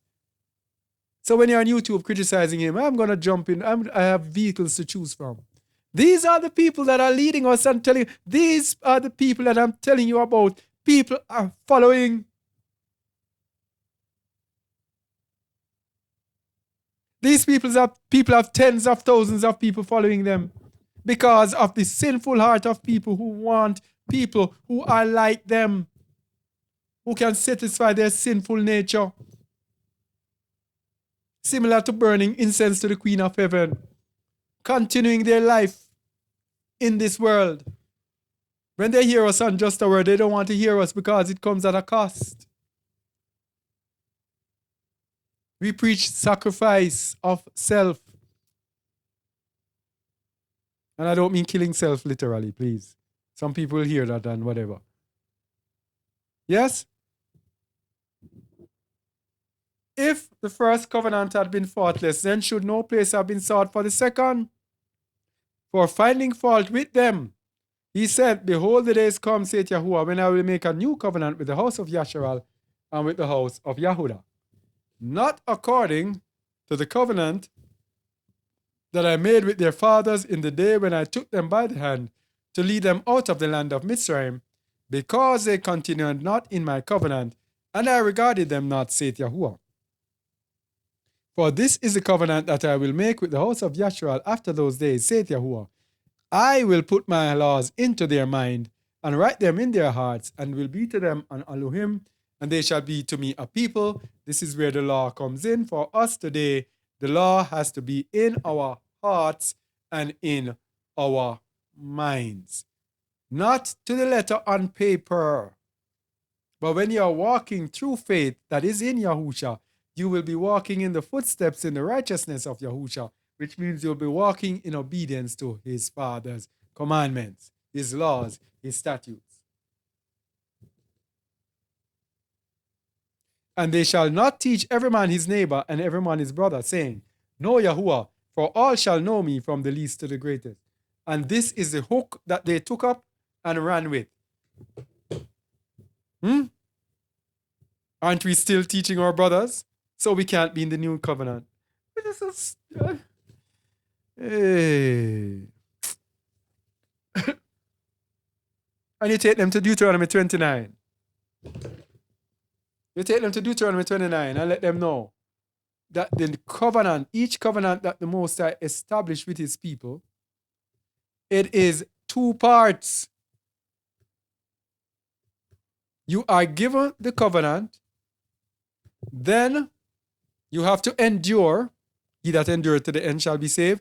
And at the end, you are brought into the bond of the covenant. Deuteronomy 29, verse 1. These are the words of the covenant, singular, which Yahuwah commanded Moses to make with the children of Israel in the land of Moab, beside the covenant, singular, which he made with them in Horeb. Two places here. Two times he made covenant with them. He made covenant with them in Horeb when he gave them the covenant. And this is equivalent for us be repenting and be immersed and be baptized. Yes, we come into the covenant, but then we have to endure to the end. Then in the end, when Yahusha returns, we will be brought into the bond of the covenant, which is what happened here when they went now and were about to enter into the land of Yasharal. Then they were brought into the bond of the covenant. It's very simple. So when he said this,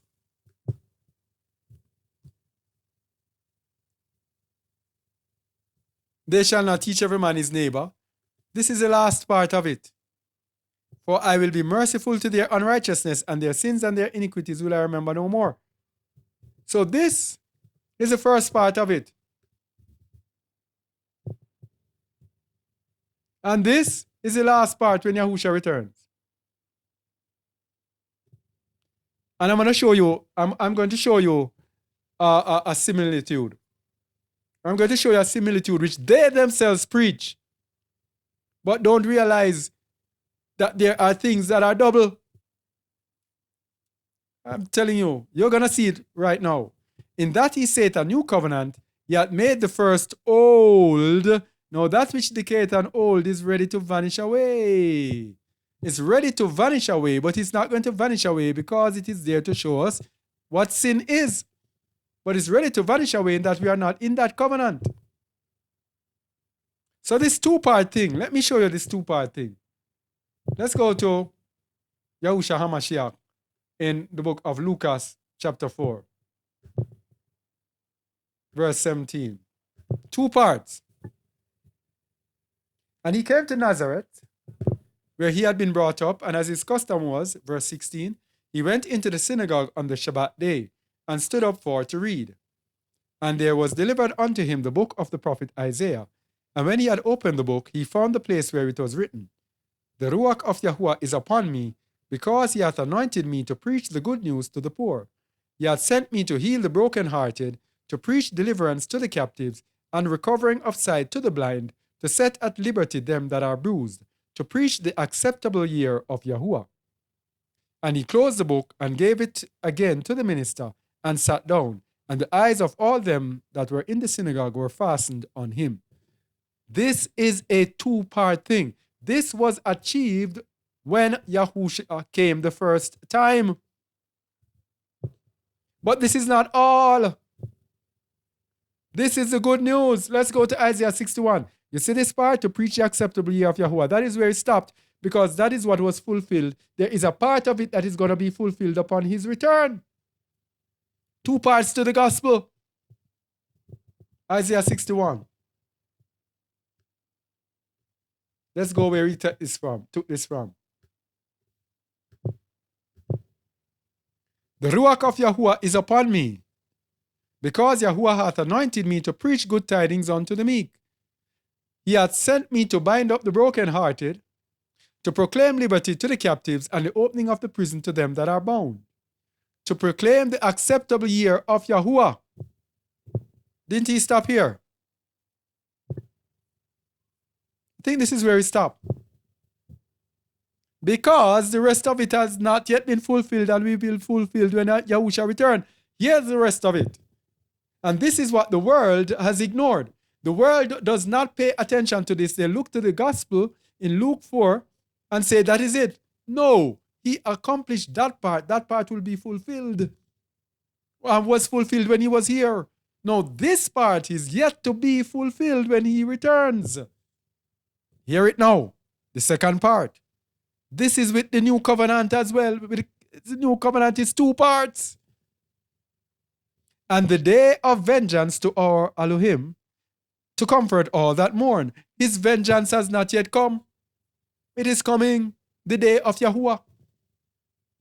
To appoint unto them that mourn in Zion, to give unto them beauty for ashes, the oil of joy for mourning, the garment of praise for the ruach of heaviness, that they might be called trees of righteousness, the planting of Yahuwah, that he might be exalted. This is when we return to the land. We have not yet returned to the land. Two parts.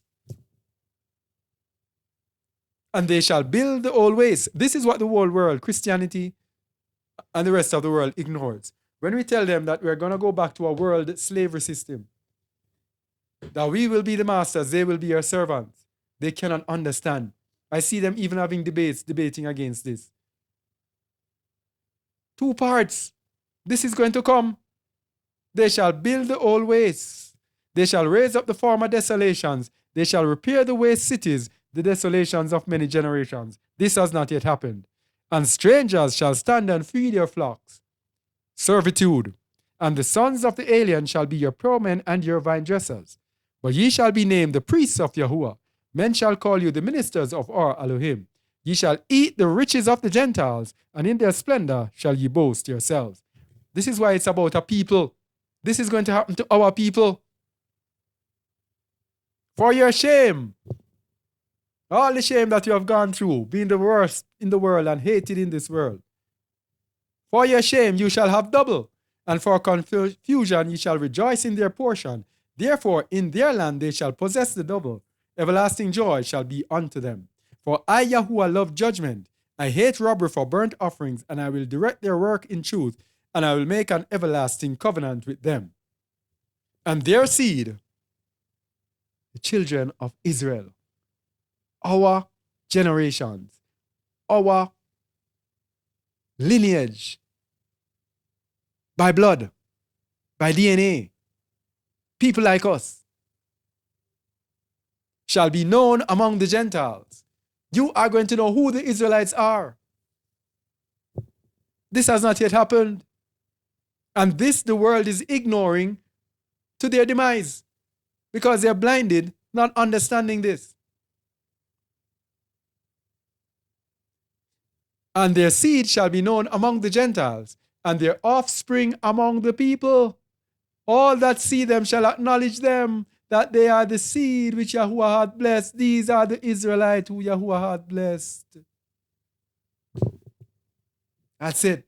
2 parts, just to show the fallacy of saying that we are not in the new covenant. All right? So let's understand righteousness through faith. Let's look at Hebrews 11 verse 4.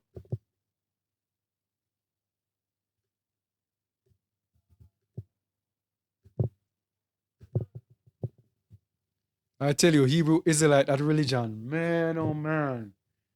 Oh, if people just go back to the Bible and follow the way. Man. Anyway, Hebrews 11 verse 4. By Emanah, by faith, Abel offered unto Yahuwah a more excellent sacrifice than Cain, by which he obtained witness that he was righteous, Yahuwah testifying of his gifts, and by it he being dead yet speaketh. So, how can Abel offer unto Yahuwah a more excellent sacrifice? By faith. It goes to us as well. When you are giving, give off your best. When we give off our best, it is faith in the Most High that this is our best. Yahuwah can give me better. Yahuwah can give me more. I believe in Yahuwah. I will wait on Yahuwah to give me. But I am going to give out of the goodness of my heart because I want this person to have the best.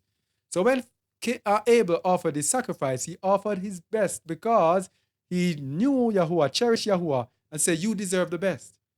But not only that, but also that you are the one who provides. You can provide me better. So he obtained witness from Yahuwah that he was righteous. So let's go to it in the book of Habereshit, in the book of Genesis, chapter 4, and see how it went to get more understanding of it. Righteousness by faith is nothing new. And Adam knew Eve, his wife, and she conceived and bare Cain, and said, I have gotten a man from Yahuwah. And she again bare his brother Abel, and Abel was a keeper of sheep, but Cain was a tiller of the ground. And in process of time, it came to pass that Cain brought of the fruit of the ground an offering unto Yahuwah. And Abel, he also brought of the firstling of the flock, of his flock, of the fat thereof. And Yahuwah had respect unto Abel and to his offering, because his offering was a good offering. But unto Cain and to his offering he had no respect, not respect. And Cain was very wroth, and his countenance fell.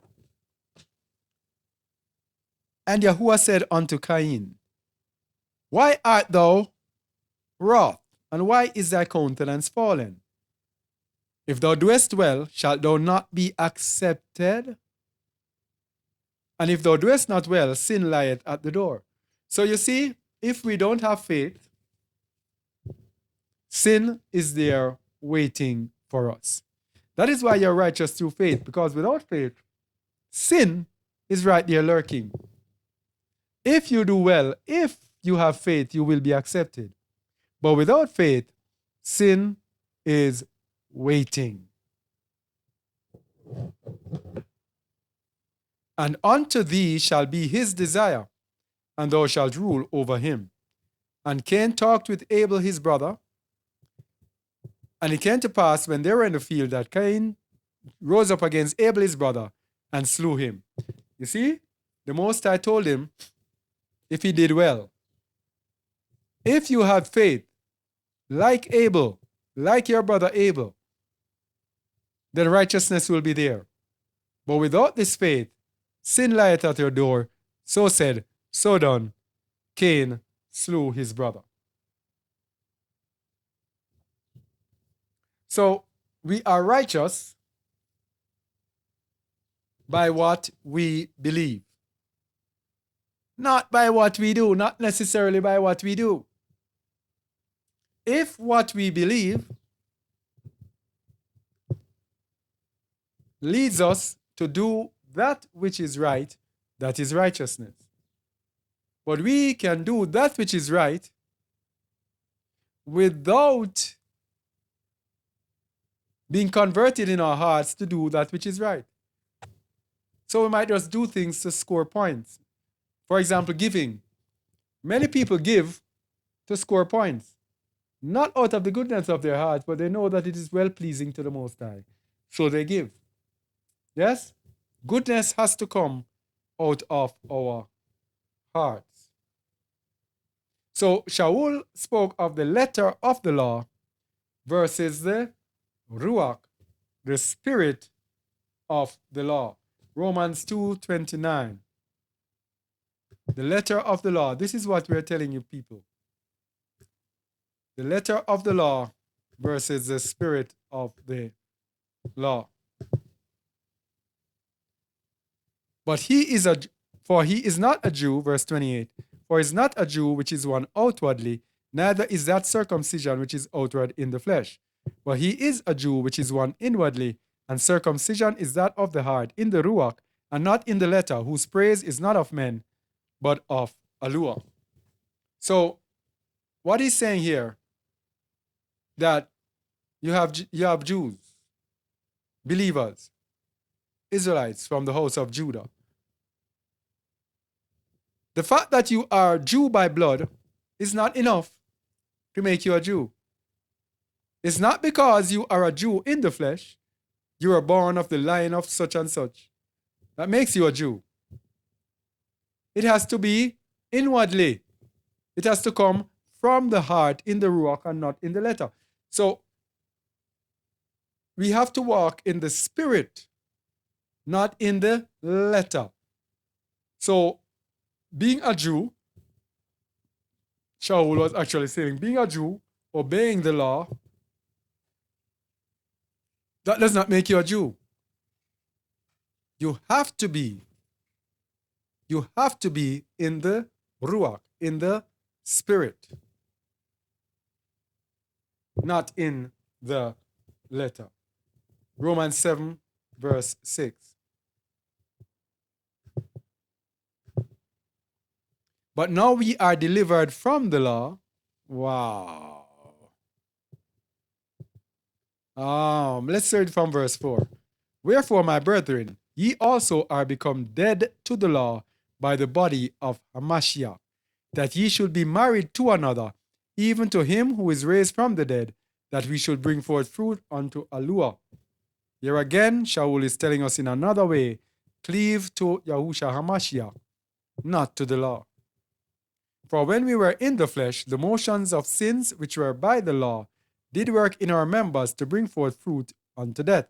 So when we are in the flesh, which means we are going after the letter of the the motions of sins that the law showed us what sin is.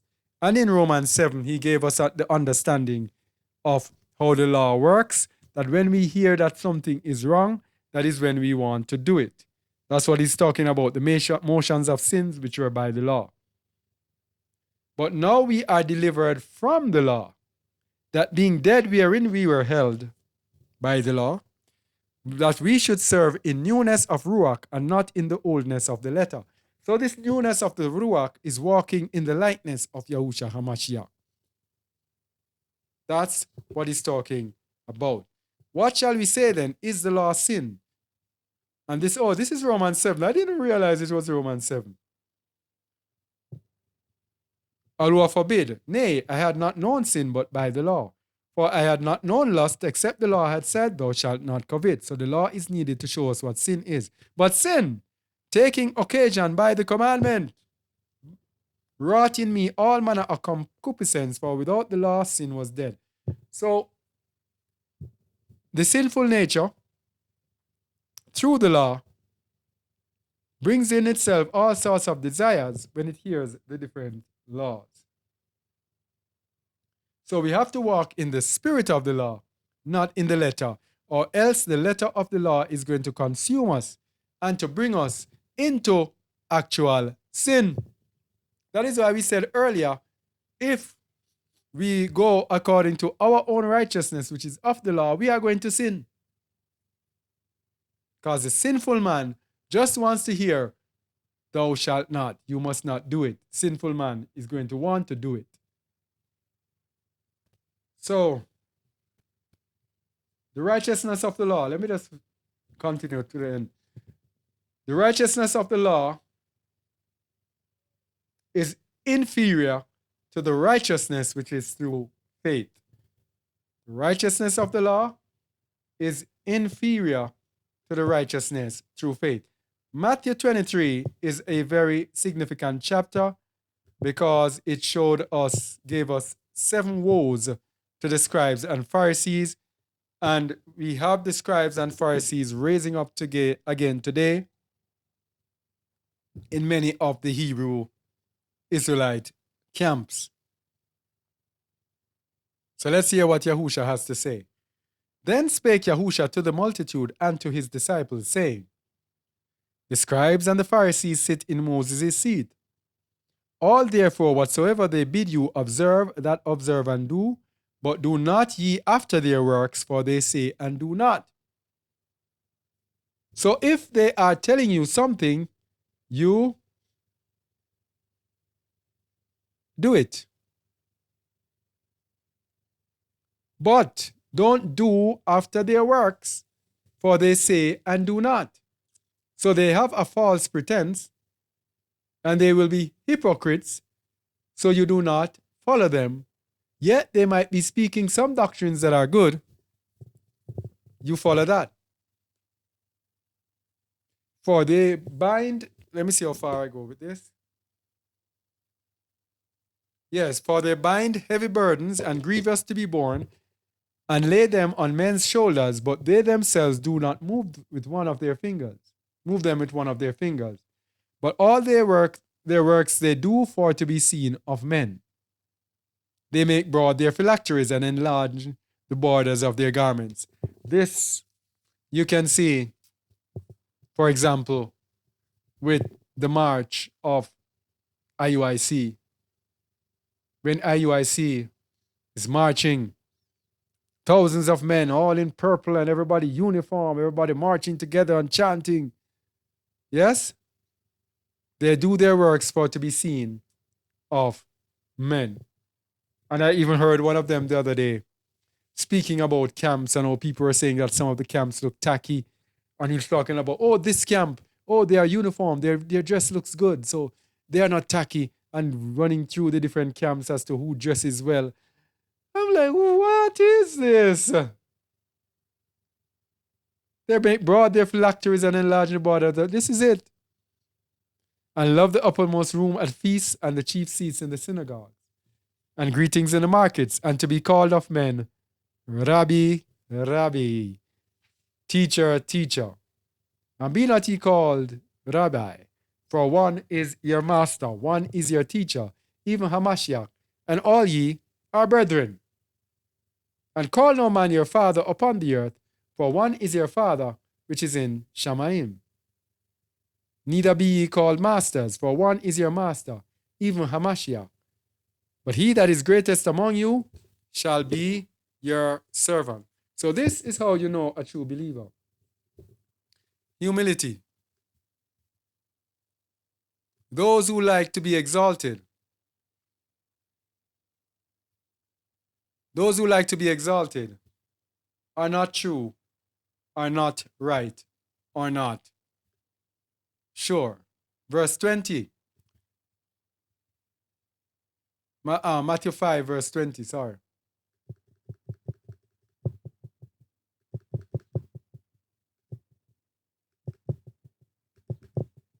Matthew 5, verse 20 says, For I say unto you, that except your righteousness shall exceed the righteousness of the scribes and Pharisees, ye shall in no case enter into the kingdom of Shamayim. So that is it. Their righteousness, which is of the law, our righteousness, which is through Emunah, will have to exceed their righteousness. So let's look at the righteousness that is in the New Testament. 2 Corinthians chapter 3, verses 5 to 18. Not that we are sufficient of ourselves to think anything as of ourselves, but our sufficiency is of Elohim, who also hath made us able ministers of the New Testament. How can we not be in the New Testament, the New Covenant, and we are able ministers? How? People, I tell you, run away from Hebrew Israelites. Camps. I'm not talking about run away from our people. Follow our people who are following the way. Run away from those camps. Who also hath made us able ministers of the New Testament. Not of the letter, but of the Ruach. For the letter killeth, but the Ruach giveth life.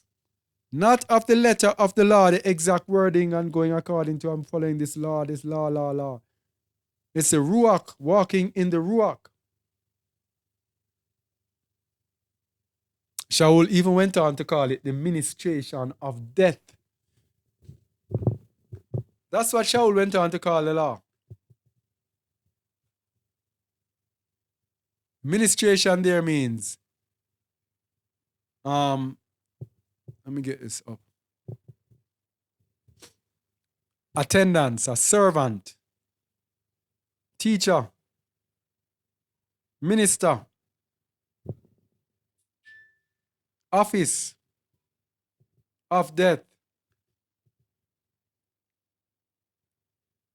Written and engraven in stones was splendid, so that the children of Yashrael could not steadfastly behold the face of Moses, for the splendor of his countenance, which was to be done away. How shall not the ministration of the Ruach be rather glorious, be rather splendid, which is the New Testament through faith in Yahusha? For if the ministration of condemnation be splendor, much more doth the ministration of righteousness exceed in esteem. For even that which was made splendid had no esteem in this respect, by reason of the esteem that excelleth. For if that which is done away was splendid, much more that which remaineth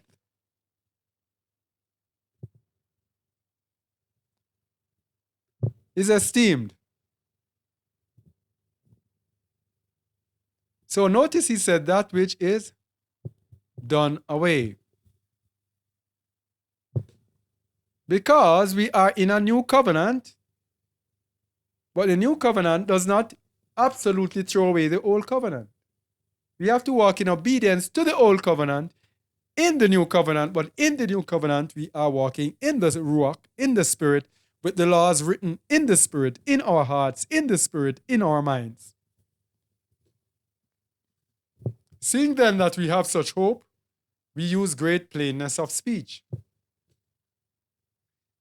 And not as Moses, which put a veil over his face, that the children of Yahshua could not steadfastly look to the end of that which is abolished, but their minds were blinded. Even so today, minds are blinded by the law. For until this day remaineth the same veil untaken away in the reading of the Old Testament, which veil is done away in Hamashiach. It's the same thing. When people are reading the Old Testament, they still cannot see the righteousness through faith. It still has to be righteousness through the law. But even unto this day, when Moses is read, the veil is upon their heart. Nevertheless, when it shall turn to the Master, the veil shall be taken away. When we truly turn to Yahusha, the veil shall be taken away. Now Yahuwah is that Ruach, and where the Ruach of Yahuwah is, there is liberty. But we all, with open face, beholding as in a glass the splendor of the Master, and are changed into the same image from esteem to esteem, even by the Ruach of Yahuwah. So we are in the new covenant, and we are not to be led by the law. We are to be led by the Spirit of the law, with the law written in our hearts and in our minds. And there is nowhere, as we're going to end here, there is nowhere that says it better than Shaul. Then Shaul said it in Philippians chapter 3. Let's start at verse 3. We're going to end on this chapter. This is where it is most beautifully laid out by Shaul. And you need to understand this, brethren, because everywhere you go, soon you're going to see Hebrew Israelites. You're going to see them out there, and you are going to be hearing them say all sorts of fallacies. Wisdom is the principal thing. Therefore, get wisdom, but with all that getting, get understanding. If you get understanding, you will know where they are in error. Finally, my brethren, Philippians 3 verse 1. Finally, my brethren, rejoice in the Master. To write the same things to you, to me indeed is not grievous, but for you it is safe. Beware of dogs, beware of evil workers, beware of the concision. For we are the circumcision which worship Alua in the Ruach. This is what I'm talking about. And rejoice in Hamashiach Yahusha, and have no confidence in the flesh. We have no confidence in the flesh because the flesh will lead you astray and lead you to sin. Though I might also have confidence in the flesh. So Shaul is going to tell us now what stripes he has in the flesh. If any other man thinketh that he hath whereof he might trust in the flesh, I more. So he's going to tell you all of these things and to tell you, you can trust in the flesh like me. That's what he's saying. But flesh is nothing. Circumcised the 8th day of the stock of Yasharal of the tribe of Benjamin, and Hebrew of the Hebrews, as touching the law, a Pharisee. Concerning zeal, persecuting the assembly. Touching the righteousness which is in the law, blameless. So, Shaul was blameless as it regards the righteousness which is in the law. But is that all there is? Does that make him righteous? But what things were gained to me, those I counted loss for Hamashiach. Compared to Hamashiach, his righteousness which is in the law is like dung, nothing.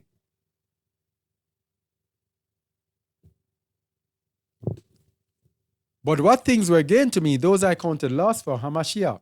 Yea, doubtless, and I count all things but loss, for the excellency of the knowledge of Hamashiach Yahusha, my master, for whom I have suffered the loss of all things, and do count them but dung, that I may win Hamashiach. So he has lost everything, but he counts them as garbage, just to win Hamashiach. I wish our people, when can we reach to this point? Ask yourself, when am I going to reach to this point where I'm willing to give up and reject every single thing in this world for the opportunity to win Hamashiach? How many of our people were going through a little pain, a little problem, a little trial, a little tribulation, a little suffering, and we get flustered and miserable and Shaul says he counts them but dung, that he may win Hamashiach. And be found in him, not having mine own righteousness, which is of the law. This is what we spoke about earlier. My own righteousness of the law, based on the law itself, is my own righteousness. So the camps who are there telling people about law, they need to just focus on Yahusha and Mashiach, Yahusha. But of course, as I said, there is much in a name. There Yahushai justifies them to do what they are doing. Yahusha HaMashiach, my Messiah, does not justify me to be justified by my works, by what I do. But he justifies me, he leads me to be justified through him to the righteousness that is in him, through the faith that is in him. And be found in him, not having mine own righteousness, which is of the law, but that which is through the faith of Hamashiach, the righteousness which is of Alua by faith. So that righteousness that is the faith of Yahusha, walking in his faith, walking as he walked, abiding in him, that is the righteousness that comes from Yahuwah. That I may know him and the power of his resurrection and the fellowship of his sufferings, being made conformable unto his death. How many people talk, speak, and teach about fellowship of sufferings of Yahusha to be made conformable unto his death? Very people do that because people are not going to want to hear it. People are going to run. We're not going to have many subscribers. We're not going to have many people being able to donate to us. But we want to make something out of this. So we tell people what they want to hear. Not as though I had already attained, neither were already perfect, but I follow after, if that I may apprehend that for which also I am apprehended of Hamashiach. Brethren, I count not myself to have apprehended, but this one thing I do, forgetting those things which are behind, and reaching forth unto those things which are before, I press toward the mark for the prize of the high calling of Alua in Hamashiach Yahusha. So it's not the prize of the high calling which is through the law. It is now Yahusha HaMashiach. It's a new covenant. Now, saying that we are not in the new covenant, it removes all of this that we are preaching here. All of this. And therefore, it removes all our liability for righteousness. It makes us being able to dwell in our own righteousness. But when Yahusha comes back,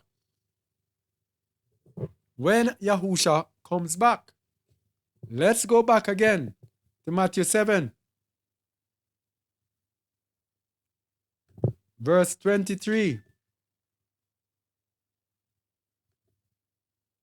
When Yahusha comes back,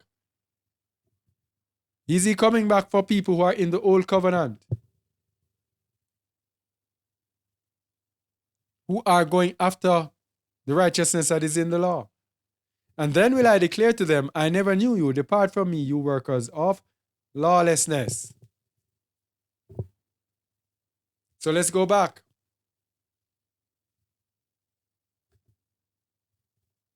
To Philippians 3.